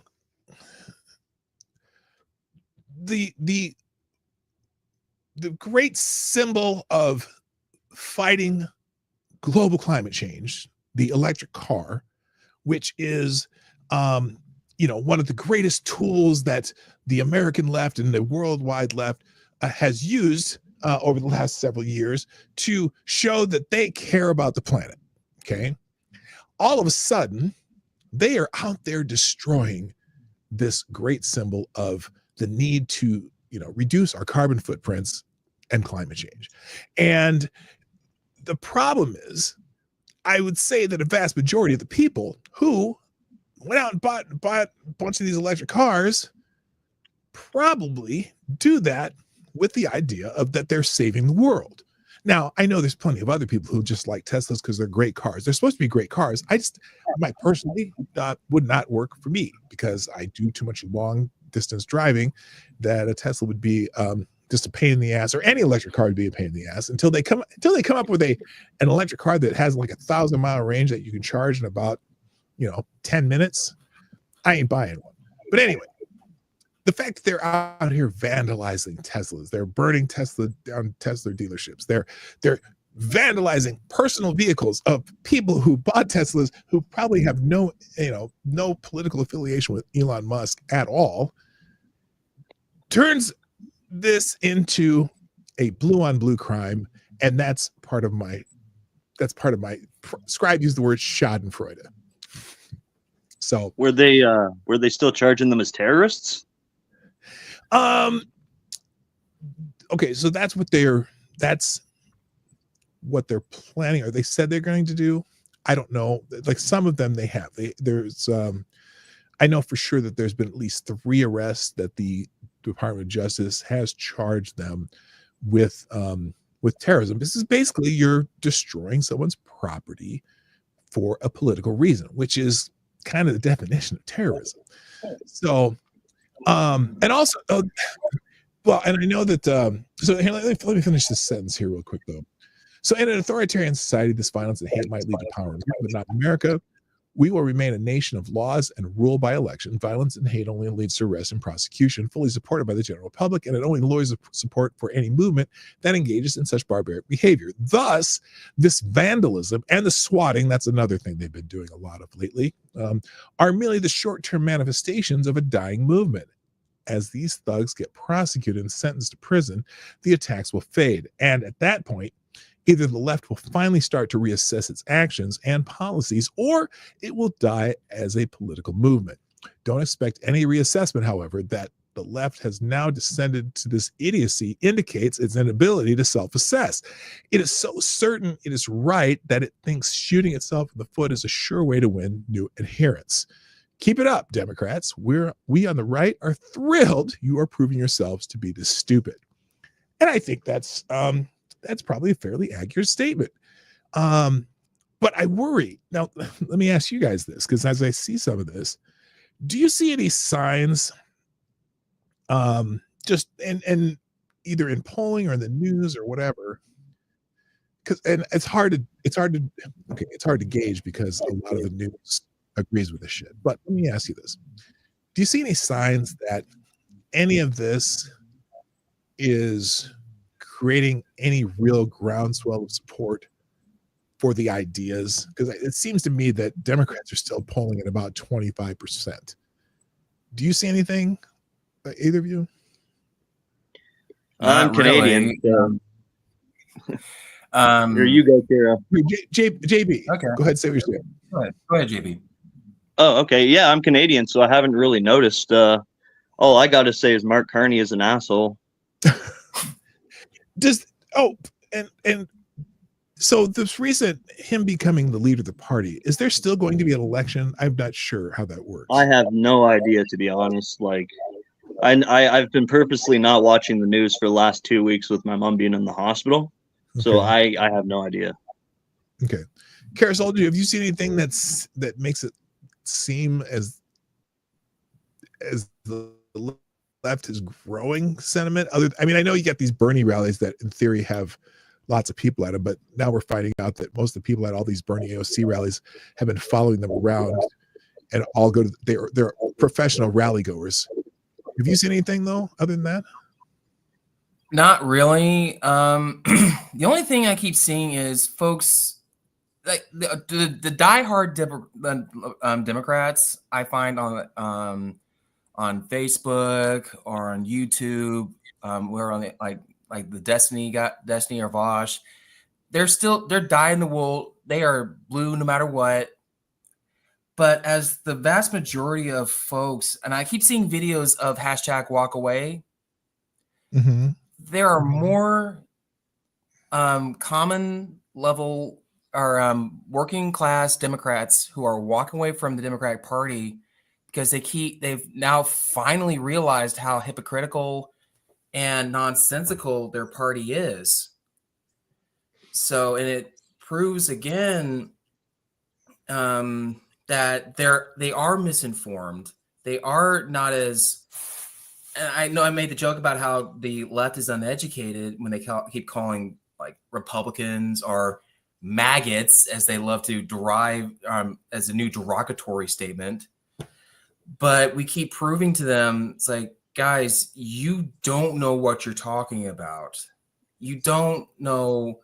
You listen to MSNBC, you listen to CBS, you listen to CNN, and yet when we give you factual information that proves against your point, either you shut down or yell even louder at us. So no, it does boil down to a lot of folks finally waking up and seeing the truth about their party, and they're finally just starting to walk away from it. Do you think? Morning, P. What up, Tyre? How you doing? I'm good. Hey, Tyre. Welcome. So, hello, Tyre. What up, JB? Tyre. Yes, sir. Alexander is in the house. The Scourge. So, I love it. I got like the easiest name. On the walk away point, okay. How much of that is they are learning, they're coming over to more right ideas versus the Overton window shifting greatly? Because I think some of it is them honestly seeing the Democrats for what they are. Like, all right, so you lost people. You lost the voting majority during the when they were ignoring the immigration shit. Like, that was a major issue, and a lot of it affected Black people because that's where they were housing them, in Black areas. And then you had Black people saying, "Hey, this shit is not cool, man," and them going, "It's good, it's fine," and because I very vividly remember in Chicago there was like a turkey drive for Thanksgiving, and it was a free turkey for Thanksgiving, and normally Black people line up and get it, but all of a sudden, here come a bunch of Mexicans and illegals who don't belong here in line waiting for shit that they shouldn't have. Right. And when the Black population spoke out against it, their leadership kept saying it's fine. And then you had events like when I believe it was Chicago, where the DNC was happening. You can't not the DNC when Xi Jinping visited California. Oh, you can't San Francisco. Yeah, San Francisco. You couldn't clean up the San Francisco, on a normal day, but it took you a good 24 hours, and it's fucking spotless for a foreign leader that isn't, one of us. Like, what the fuck? All the homeless are gone. The streets are clean. They got up all the shit off the sidewalks. Yes, in a quick 24 hours. Now, compounded with them learning, holy shit, you motherfuckers have been spending our money on stupid shit. Like, why are we funding gender trans surgeries in fucking Peru? Why are we giving this money away to people who are in foreign lands that have nothing to do with us? Why are our taxpayer dollars being spent on people that honestly hate us when we need it here? Yeah. Well, in one of the things I've watched a lot of in the last couple months are some of those Chicago City Council meetings, or the meetings where the mayor was in the city council meeting, and that especially was eye-opening because the people who live in those areas are furious about the mass immigration and everything that they're giving to them, putting them up in hotels, and the Mayor Brandon Johnson was like, well, we got to do this, and it's like, no, you don't. Why don't you start cooperating with ICE? Things like that. Then you got speaking of Brandon Johnson, you got the compounded interest of his the constant. He's corrupt as fuck. Like let's be honest. He just gave them a loan, like a $75 million loan that by the time they're done paying the interest on it, when it starts at like 230, 240, somewhere around that time, they won't be done paying interest until like 2075. So, and that's just, and he approved it after his council, like he asked his council, he got the board president off, and then like told the rest of the council like fuck off, like replaced them all, and brought in yes men to approve this loan. Like, how is he not being arrested for corruption? How were the people not recalling him? Doing this, because you got people like that in Chicago, well known for Chicago politics. So I guess that's just part and parcel for living in Illinois, I guess. Sure. Hey, Tyre, I got a question for you. Sure. When was the last time that Chicago elected a Republican mayor. Oh Lord. Oh Lord. Ty will improve her vocabulary skills today. Here we go. Here, let's ask Siri. Siri, when was the last time Chicago had a Republican mayor? 1927. Willie William Hale Thompson. Yeah, So, I'm not surprised. No, Chicago's a Democratic stronghold, union town. Illinois is really a Democratic stronghold. Like Maryland's a Democratic stronghold. Illinois is a Democratic stronghold. You know, there are some places that will always go blue. Just what it is. Yeah. And, I live in one of those places for the most part. Although it's gotten closer and closer. JB, the reason I muted your mic is there's some feedback. And so just turn it back on whenever you're talking. Okay. I wasn't sure what was going on there. I was confused. I just have my little dog running around in the background. No, it's my voice because it resonates so much in this microphone. There's feedback. Oh. My voice is it's the bass in my voice feedback to your phone. Okay, I'm sorry. If you need to mute me or kick me or whatever, it's fine. I don't need to kick. No, I don't need to kick you. Just that's why your mic keeps going off, and just turn it back on when. Yeah. Oh shit! Right. All right. Yeah, that's why I have mine off. So that don't have that headphones. reverb issue with subscribe. Headphones. Well, yeah, hold on. Okay, give me a sec. I think I can talk again. There we go. Fuck's sakes. I don't mind the dog. Dog is a good part of the show. Maybe the best part of the show. Yeah, this stuff is just ridiculous, and I'm glad that there are people waking up. I'm want to know who's paying these protesters. USA got dried up a few weeks ago. Who's paying you guys? Well, that and Act Blue is in trouble too. Act Blue is getting investigated because we've seen all the reports where, they find a little old lady and all of a sudden she's given 50 or 60 different donations totaling $11,000. And this is a woman on a fixed income. And they're like, well, she's like, I didn't do all that. So they've been, they got in trouble a few years ago. Money laundering. Yeah. Well, they got in trouble a few years ago because they were accepting donations on Visa gift cards. And they got busted doing that. And Visa gift cards are untraceable if you make a donation with a Visa gift card. And so the FEC said, no, that you can't do that because we don't know where that money's really coming from. Mm-hmm. And so now but again, they're laundering whatever money, wherever they're getting it from, attributing it to people who did not donate money to them more than once. And that's the big investigation now. Their entire leadership, the top 7 people in their leadership have all stepped down because they know they're about to get hit. So, what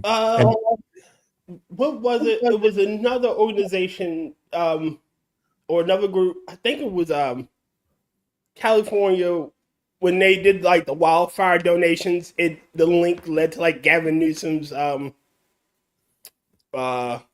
donation page. Oh yeah, well, it was some donation that's controlled by his campaign. By the way, really quick, good morning, Katie did skate. Nice to see you back here. Also, Evan S.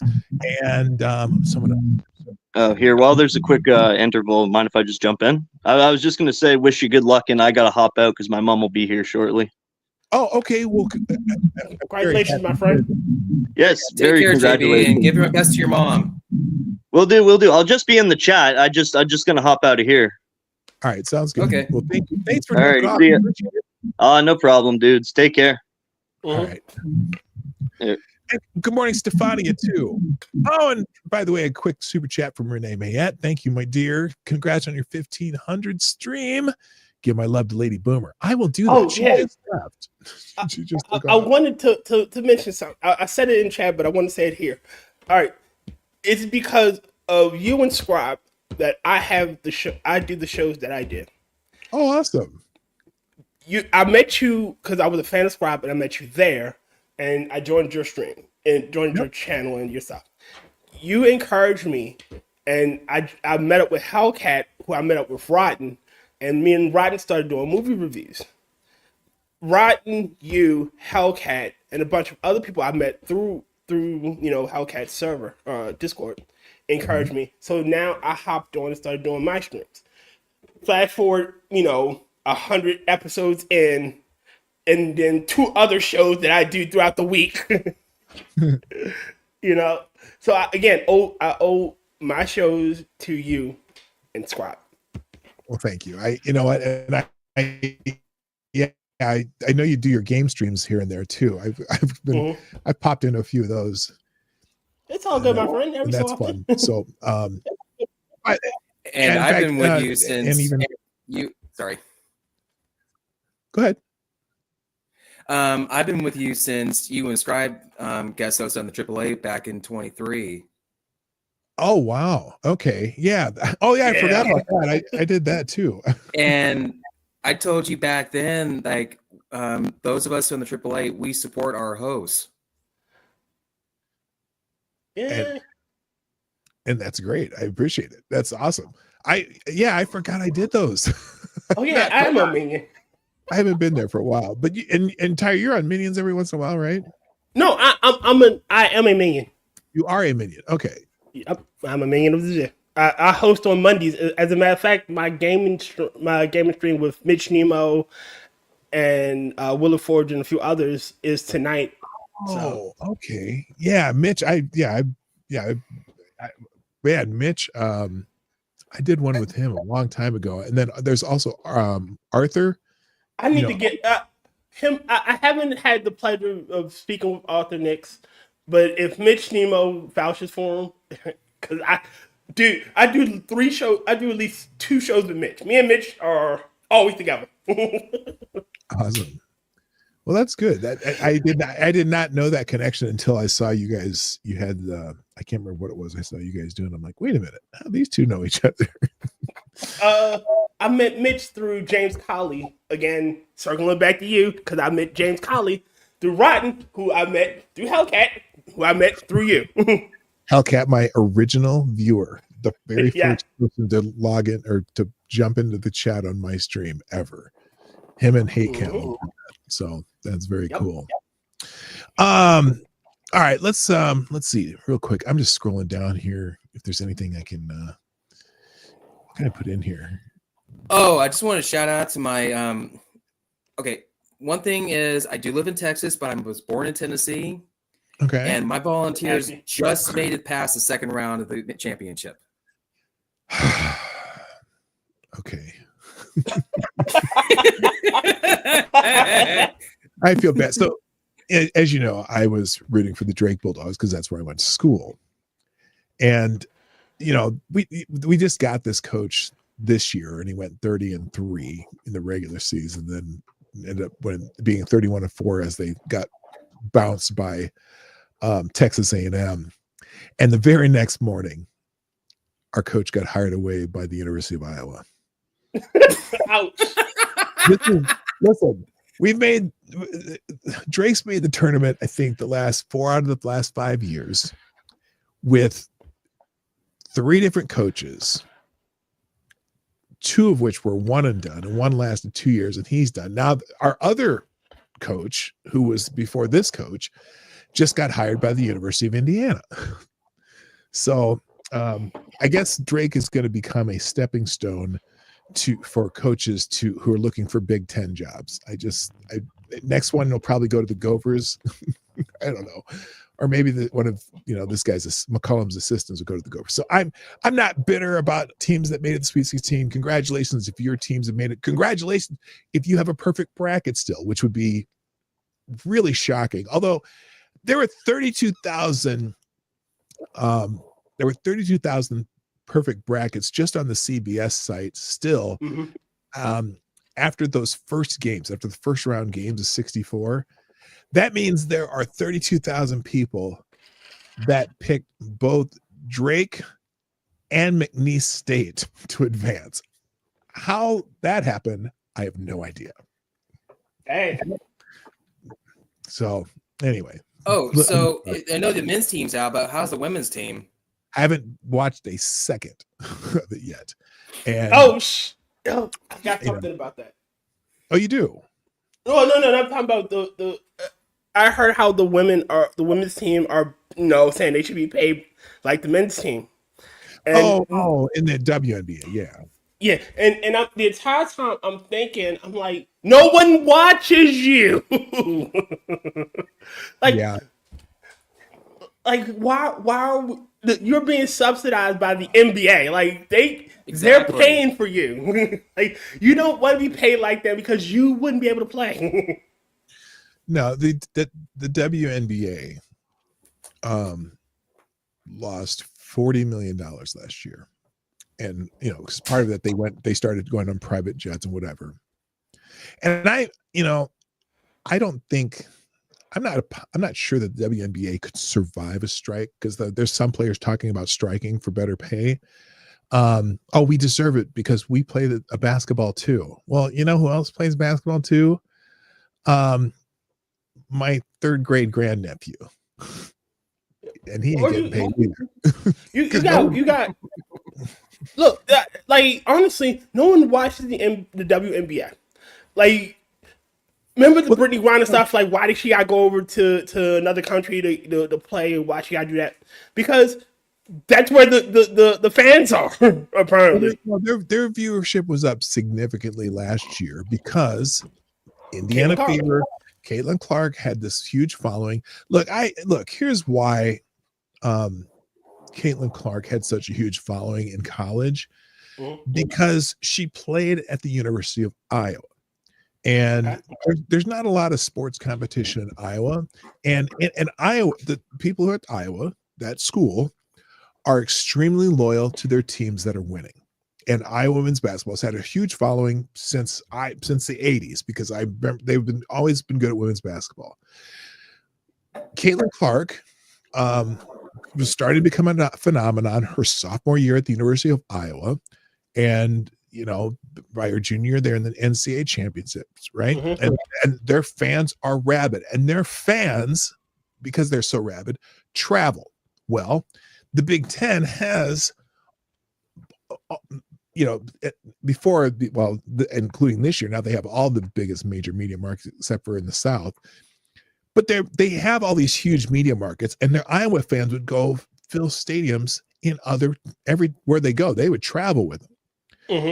And the media started realizing, there's tons of people at this women's basketball game. They'd come to Indiana. They would sell out in Indiana. They'd sell out at Northwestern. They'd sell out in Penn State. They'd sell out in all these arenas, and these major media markets would notice. And so she started getting tons of attention nationally because they play in all the major media markets in Washington, D.C., New York City. They're everywhere. So her following across the nation got huge. That's why her name got so huge. And plus the fact that she is kind of a phenomenon in the WA, the way she shoots, the way she, has her long distance, whatever. She became a huge phenomenon. Come her senior year, same thing, even got bigger and bigger. The legend of Caitlin Clark. So when she went to Indiana, a lot of that fan base was building all over the Midwest. And so she became a big thing. Now, the Indiana games were averaging like 15, 16,000, 17,000, in their crowds, whatever, in the arenas. But the other WNBA teams, unless they were a winning team like Las Vegas, the average for the league is still only like 4,000 people going to a game. And their television ratings are not good unless it's Caitlin Clark playing. So almost all of the growth in the WNBA last year was because of Caitlin Clark.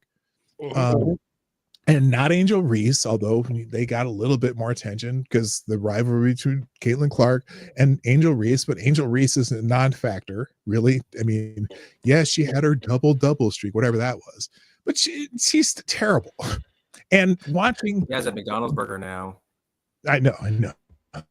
But see, watching the WNBA, it's like watching 13-year-old AAU boys. It's that skill level. And in fact, there's a lot more 13-year-old AAU boys dunking than there are in the WNBA. And so unless you are a basketball fan like I am, I can watch a WNBA game and enjoy it for what it is. And I've been a fan of the Lynx since their inception, but it is not exciting for people who want to compare it to any form of men's basketball from high school through the pros. And so it's hard for people to watch. I can watch it because I get it. I watch it for what it is and not for what it isn't. But most people, your entertainment time, your entertainment dollars are limited, and you're going to spend them on the best entertainment within whatever category you can. And most of them are not going to do it to WNBA games.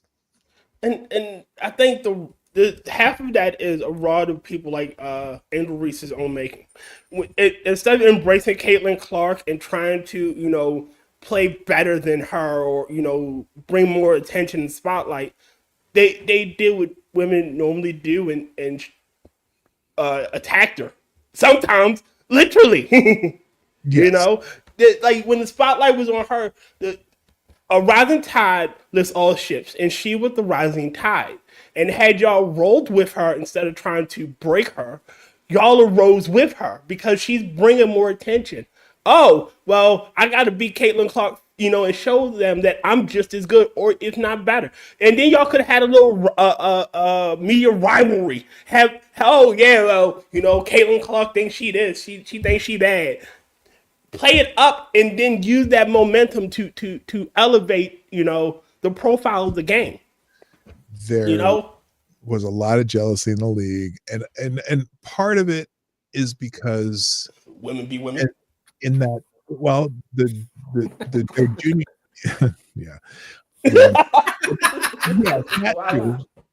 that too. Women are much more antagonistic towards each other than men are. But in that semi or the final, the championship game in their junior year at Iowa versus LSU, and Angel Reese, did the John Cena thing, and everyone got on her for that, and they were saying, it became a racism thing too. They tried to make it a black versus white thing when it really wasn't. It was just class versus no class, but they made it into a black and white thing. And so all the WNBA players and all the media were treating Caitlin Clark like that was her fault. And Caitlin Clark is like, I don't care.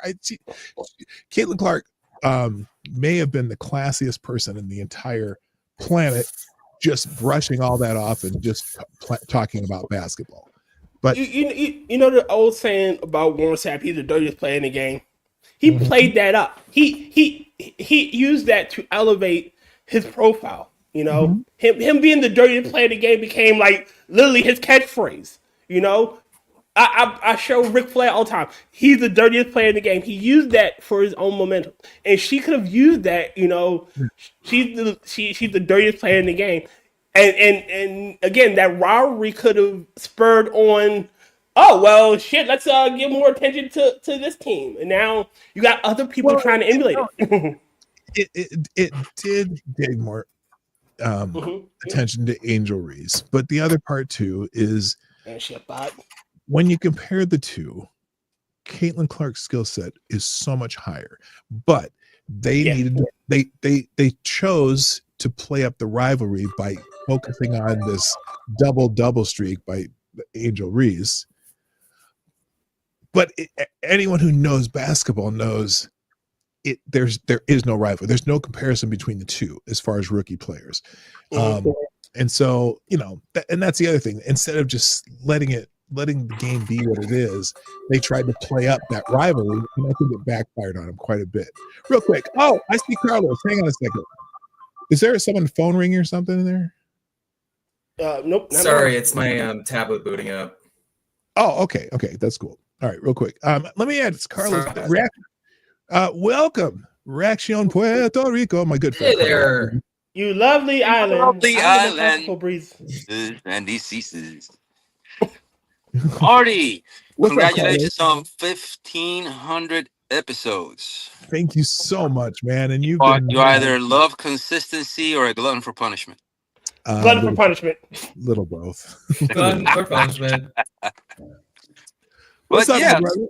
No, man. I just got a little break, at work, and wanted to hop in.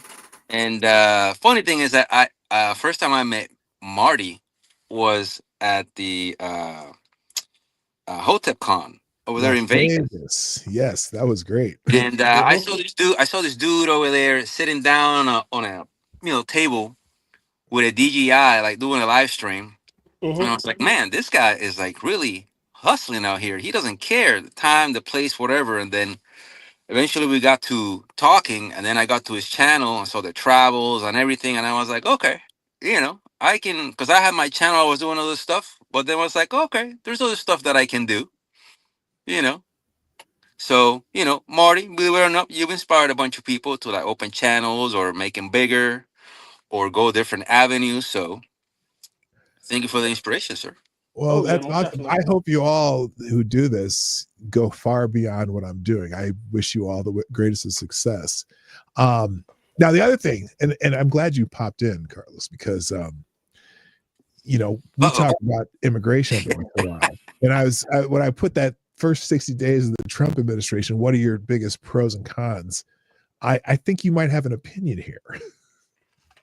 Well, there's a lot of stuff that has been done, but there is also a lot of stuff that needs to be done. And I said that the task is like gargantuan, but it's not only like immigration. It's like there's so much stuff that's going on with immigration, with the fraud, with the waste, with the abuse, with all the struggles of different. Uh-oh. I think we lost him. Did we lose him? Well, just for a second. You cut out. Here, pop out and pop back in. I think the yeah, I know he's gonna come back in. Got bored from the screen. That's so wrong. Click it again, Carlos. Hit it again, Sam. He's getting there. There he is. Try that again. There you are. All right. Yeah. So, like I was saying, it's just that there's so much to do, not only with just the immigration side of it, but all the agencies trying to retain or gain power, the fraud, the waste, the abuse. Now the judges trying to, because you lost the popular vote, you lost the Senate, you lost the House, you lost the presidency, you lost the Supreme Court. Now the only thing that you have left is that the only thing that the left has left is rioting and judges. Mm-hmm. But that's the only thing they got. Yeah, go ahead. Sorry, but you know what gets me about this? That there is a clear division of powers in the government. Now, I said this earlier, a while ago. Judicial branch of the government interprets the law. Legislative makes the law, and executive enforces the law. He is the chief law enforcement officer of the land. And there is no one above him in law enforcement.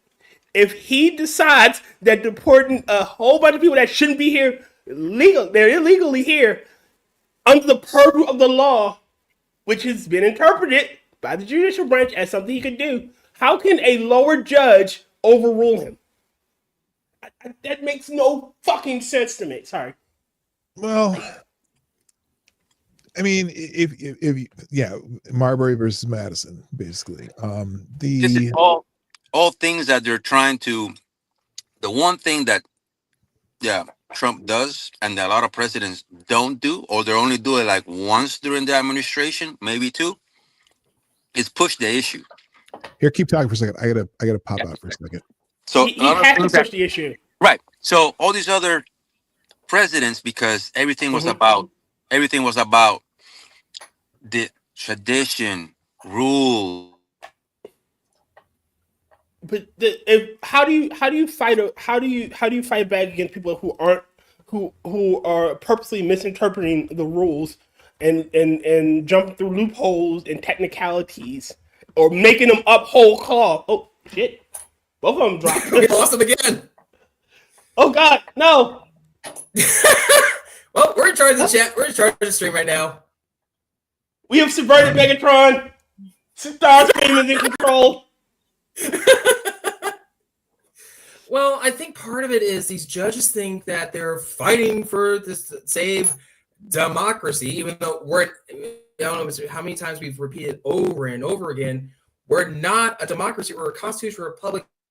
However, we do use democratic processes. That does not make us a democracy. And then you have these judges that just go in there saying, we're going to slap you down because you're not following the letter of our interpretation of the law. Of the law, and yes. So we somehow have the ability to override the executive branch, which is not a purview or power of the judicial branch of the Constitution. Yes, that's not. You don't have that, especially a lower court. A lower court. Now, this was a real issue. It should be brought before the Supreme Court and have them adjudicated. Which they would instantly side with the president because, again, by every definition of the word, hey, avocados. Hey, AD. Did you reverse the polarity of the neutron flow? Why'd you cross the streams this time? Wait, what's that? His mic wasn't working. Oh, okay. So I asked him, did he reverse the polarity of the neutron flow? Yep. But again, these active judges and with clear conflicts of interest are making these rulings. Like the shit with Judge Bertrand. You see a clear judicial malfeasance, if you will. Is that the word? Absolutely. In that case, especially. All right, there was a ethical conflict of interest. Your daughter is a top Democratic donor. She works for the Democratic Party. Who you have a lawyer who was openly hostile to the defendant. If this was any other case, this was any other person, that shit would instantly get thrown out because. But it's Trump. It's not thrown out. The shit with Fannie Willis, the other one, Letitia James. She ran on a platform of suing Trump. Ran on a platform. Her platform wasn't, I'm going to prosecute, criminals. No, I'm going to prosecute Trump. The judge on the flights to Venezuela, his daughter, if I remember correctly, works for an NGO that is pro-immigrant NGO.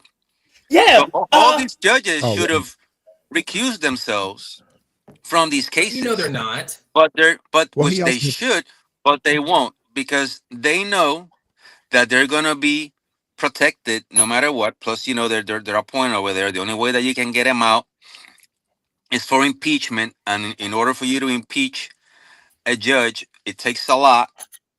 And corruption should be an instant kick out. I think the last judge that got impeached was like in the 80s. I think it's the last one. Yeah, it's been. So it takes a lot. So you have all these guys. Well, the FBI attorney that forged the signatures on the FISA warrants, that got probation, didn't do a single day in jail. He got his license back. He's practicing law in DC.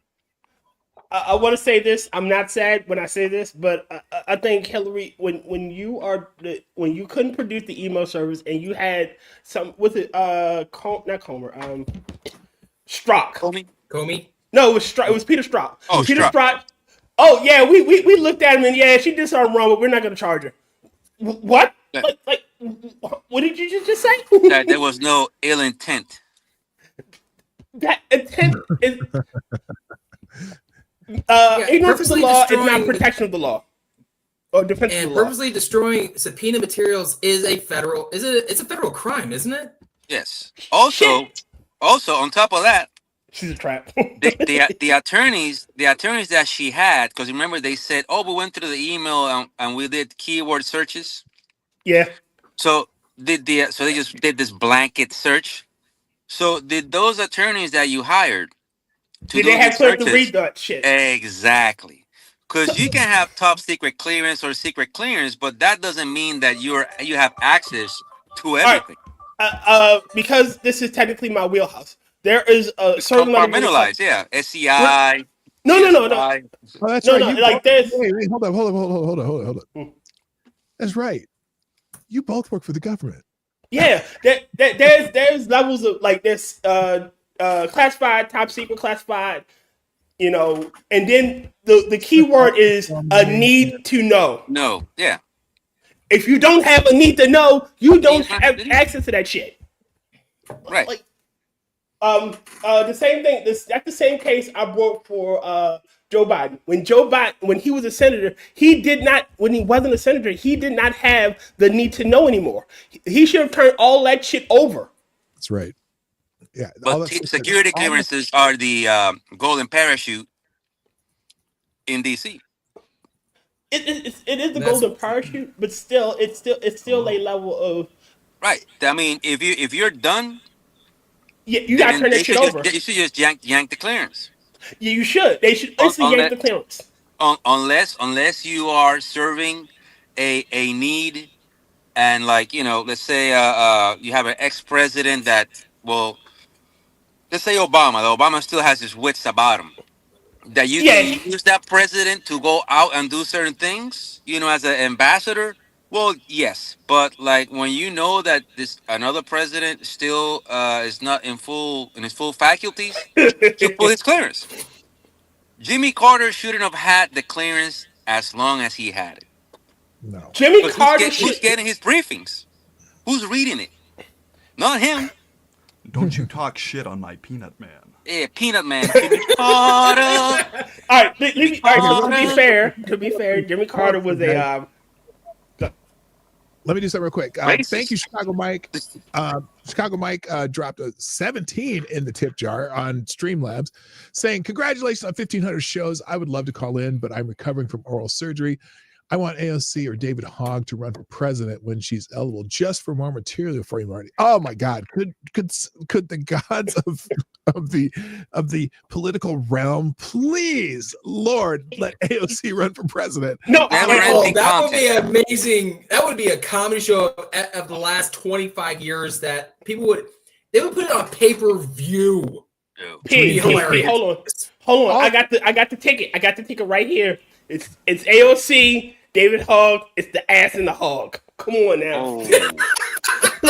Look. It's the perfect ticket. We should do this. Come on. If AOC were to run, let's say if you want to go all out, you make it the AOC / Rashida Tlaib ticket. No, even better. Even better. You would need. Go ahead. Even Ilhan? better. No. Who? Jasmine Crockett. If that happens,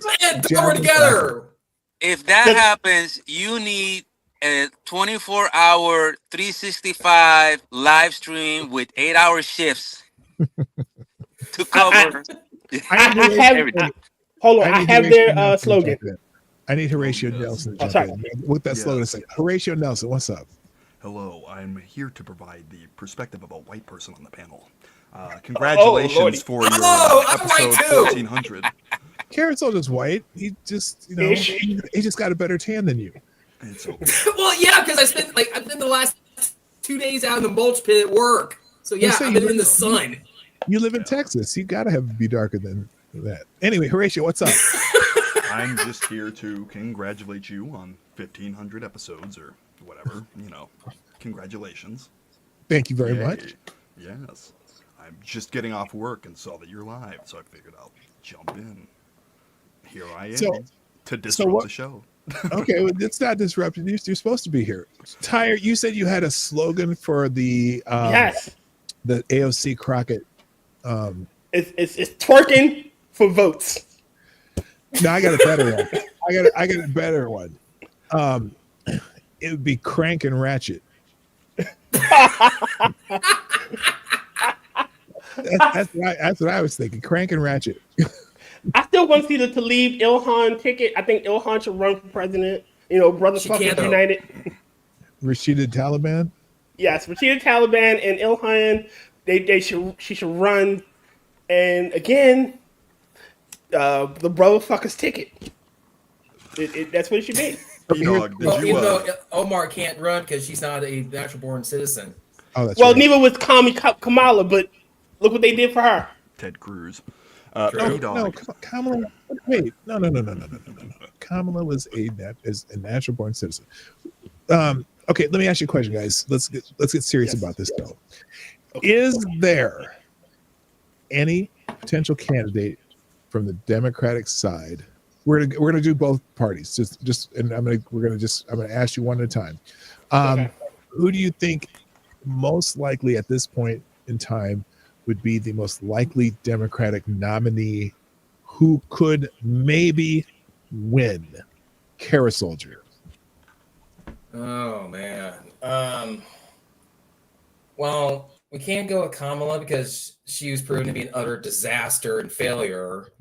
I think a lot of folks are trying, or I think some folks might still try and push Gavin Newsom, which would be hilarious. But there is a strong inkling that he could gather enough following within the Democratic base, whatever is left of it, okay, to push forward. So I think he probably has one of the strongest chances to go further than most others. Okay, Tyre. All right. The reason why I'm not going to say Gavin Newsom is the same reason why I wouldn't. He had his lunch ate by Florida's governor. I'm going to say Wes Moore. As much as I hate Wes Moore as my governor, he is charismatic. He does have an amount of charisma, and Maryland does not have the same baggage that California has. You know, we don't have the shit in the streets. We don't have the constant homeless problem, and we also don't have the illegal problem. That would turn off a lot of Republican voters because, again, that baggage is still attached to him. Wes Moore, however, does not. Tell me one thing you heard about Wes Moore. You know what? The problem is, I haven't heard anything from Wes Moore. Exactly. So, Horatio. I say Newsom because of the way that he's putting himself out there in the public again and trying to rehabilitate his image with his retarded ass podcast. I don't know if you've seen that bullshit. That slick back hair asshole. But I mean, realistically, it'll just be whatever empty suit that shuts the fuck up and plays the game and takes money, from the people behind the scenes that will just nod their head. It'll be whoever they want to throw up. It doesn't really matter. But Newsom is who I would put my $5 on. Carlos. Well, the only guy that has the capacity to weave his way in and out of every tight spot, and he's just like a chameleon. Same guy, Newsom. He's got the broad appeal, but only in the Democratic Party. He still has people that now hates him. He's trying to rehabilitate that image, move to the center, but you never know. The Democrats might decide they want to go Hollywood and put George Clooney out there. You never know. So you're right, and I'm going to say that the best answer is Gavin Newsom because of just his slick talking style, and he can make the corn in his shit look like strawberries. But if they were smart, they would go with Pete Buttigieg, even though because they can milk that. Now, Pete Buttigieg can't win though. That's the problem. Yeah, Gavin Newsom could win just because of his slick talking. Until you look at the record of California. Now, let's go one more. Who could the Republicans put up after this term that you think could win? Or are there multiple people? I'll give you, well, pick one who you think. Karis. Actually, let's go backwards. Carlos first. Fair enough. Yeah. You cut off, so I'm picking what now? Republican. The Republican side. Oh, Republican side. Oh shit. Well, you got a deep bench over there. To win. Give me a ticket since there's a deep bench. You know what? You could throw Tulsi in there. You could, and then you cover a bunch of bases. Your left is gonna accuse her of who else? Tulsi and well, JD Vance is kind of like the shoe-in, but you could do JD and Tulsi, or they might just backstab JD and make it a Tulsi Byron Donalds Tulsi, maybe. I don't know. If they wanna spice it up a bit. Horatio. Tulsi doesn't sound like a bad pick because it's probably going to be somebody that bridges the gap between the corporate centrism and the like MAGA populism. Because as soon as Trump's out of there, they're going to do away with MAGA populism, as populistic as MAGA is, quote unquote, anyway. So Tulsi sounds likely. I mean, the VP will just be whoever the hell. I mean, JD Vance is a whoever the hell. It doesn't really matter. But Tulsi Gabbard sounds likely. Okay, Tyre. It's either going to be Vivek, Vance Vivek for me, or it's going to be Vance, maybe Donalds. It's going to be Vance. Like, Vance is too popular within the party to throw away. Kara Soldier. I'm going to have to agree with everyone. Vance right now, his popularity is surging within the party. But and what I've seen in him the last 2 months, he's been more active, more proactive on not just on the domestic side, but globally than Kamala ever was in her 4 years. So we still need to have him we still need to give him time to kind of mature, kind of get more out there, do kind of just be as visible as he is now. As for his running mate, I could go with either Vivek or Tulsi because both are very outspoken, very strong orally. They are both very articulate in their stances. So yeah, either Tulsi or Vivek for a VP would be a good choice. All right, and my answer is wow. I still like Ron DeSantis' chances. However, JD Vance proves himself a little bit more every single day, every time he opens his mouth and talks about any given subject.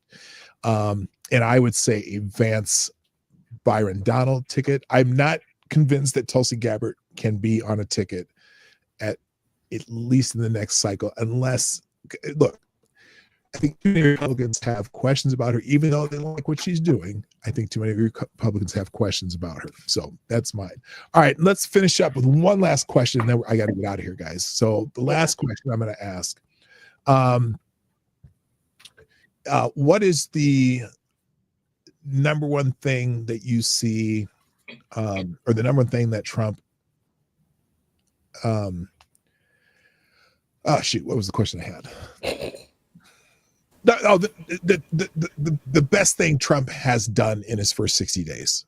Best thing Trump has done in his first 60 days. I'm going to start in the middle. We'll start with Tyre. Honestly, the deportations. I live in Baltimore, and they were just wall to wall. I would go to a certain spot in my city, and they would just be lined up for free food and shit, and just be around the corner, down the block, and they were taking up space and not contributing anything. Now, I barely see any of them. Okay, so deportations. Horatio, top thing Trump done in his first 60 days. Well, I have far more criticisms of Trump than I have any praises, but I suppose immigration, though a lot of that, I mean, he hasn't been deporting as many as he needs to, and it hasn't been mobilized. I still see immigrants out where I'm at, but I suppose immigration would probably be the top one. Hopefully he eases off the wars. 4 years coming in, 60 days going out. I know. We gotta, we're holding out for more deportations. Kara Soldier. Maybe a split between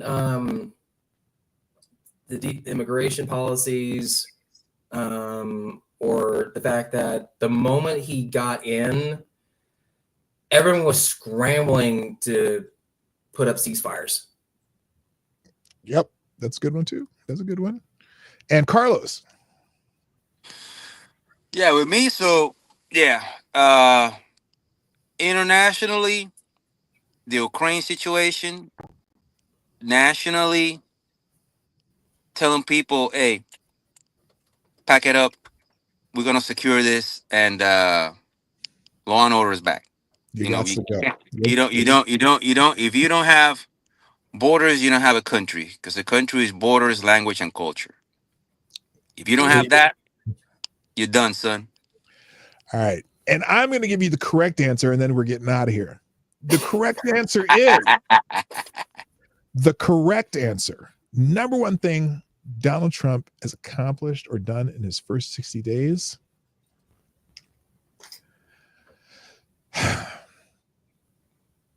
Rosie O'Donnell moved to Ireland. You're right. My bad. You're right. I'm sorry. Number one, my bad. Some of that liberals who said they were going to leave have been leaving. Ava Longoria, Spain. They've been talking about it for years. They said they're going to leave. Good. Goodbye. Don't let the door hit your ass. And on that note, guys. I still wonder how much of that is more. We don't want the Epstein Diddy list coming out and us can't leave it. I'm still waiting. Look, hey, here's the thing. I don't give a shit about that Diddy list or not the Epstein list. I don't care. We never see the list, but I do want to see people in handcuffs. Yeah, that's what I was going to say. It's like you got all these names who've been to that island. How many of those people have you heard talk about being in the island? None. So they need to go through them tapes, start putting some people in handcuffs, doing some perp walks. But anyway, all right. That note, let me give you a chance. If you have anything to shill, let me do that. Carousel, you got anything to shill? Well, like I said earlier in the he had me on. Go to inkit.com/shadowfox98. That's where I have all of my. Spell it in the chat. Spell it in the chat. No, put it in the chat too. Okay, let me say it first, and then while someone else is talking, you put it in the chat.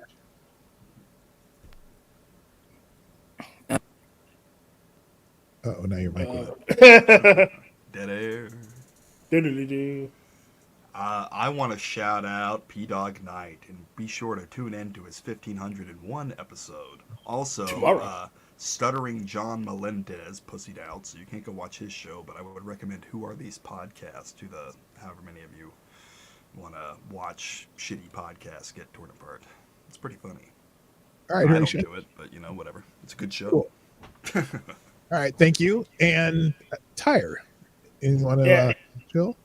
Yeah, I want to show my midnight show, which is every Saturday night at 11:55 p.m. Okay, posted it in the chat. Yes, that's what I'm gonna do. And I also want to show my Never Watch Alone, which is the movie review channel I do with a few others. And then I want to show with Mitch Nemo. Not Mitch Nemo, the Minions. Minions is it. Go check them out. And here's the links to my Rumbles, because fuck YouTube. Incredible. So yeah, I posted the link to my Inkit profile. So if y'all want to read my stories, read my novels, it's there. I'm just looking for more people to read and get more feedback on them. Will do. We'll look at it. Thank you. Cool. P-Dog Knight, is there anything that you want to shout out? Are you all still here? Yes. Is there anything you want to shout out, P-Dog? Me? Yes, before we no, y'all, thank you for joining me. I greatly appreciate all the people who did the super chats and then the chat and you guys jumping on the show. Like I said, I'm not leaving, I'm not going anywhere. In fact, I'll be doing the show tomorrow, but I'm just trying to figure out ways to revamp it and improve it. And anytime that I can get some of you guys to come on, that is an improvement of the show already. Thank you for all the people who watch the show on a regular basis. And that's really it. I'm going to drop these links in the chat here real quick, and there's not that many, but I did the aggregators in there, so that's important. That's it. First 1,500 have been a blast, and I'm looking forward to the next 1,500 of something. So you all have a great day here in the Congratulations. Congrats, Barney. And that's it. So that's it. We got to go. My name is P-Dog Knight, and I'm out of here. Bye-bye. Have a great day. Let me click this thing right. Oh, where is it? Oh, I forgot where I put the outro. There it is. Okay, here we go. This is it. Hey, this is P-Dog Knight, and thank you for watching today on the P-Dog Knight channel. If you have an observation or remark you'd like to make about this video or my channel, I absolutely welcome you to write it in the comment section down below. I really look forward to hearing from you. And before you go, if you like what you saw but you're not already subscribed, please make sure you hit the subscribe button and definitely click that bell that pops up afterwards so you'll be notified when I post new videos or when we go live. I broadcast my live show, The Morning Night Live, Monday through Friday at 10 o'clock Eastern, 9 o'clock Central. A special thank you to all the supporters of this channel who share our videos on social media and who make donations through Streamlabs, YouTube, Venmo, and Cash App, which are all linked in the description down below. Thanks again, and until next time, I'm P-Dog Knight, and I'm out of here.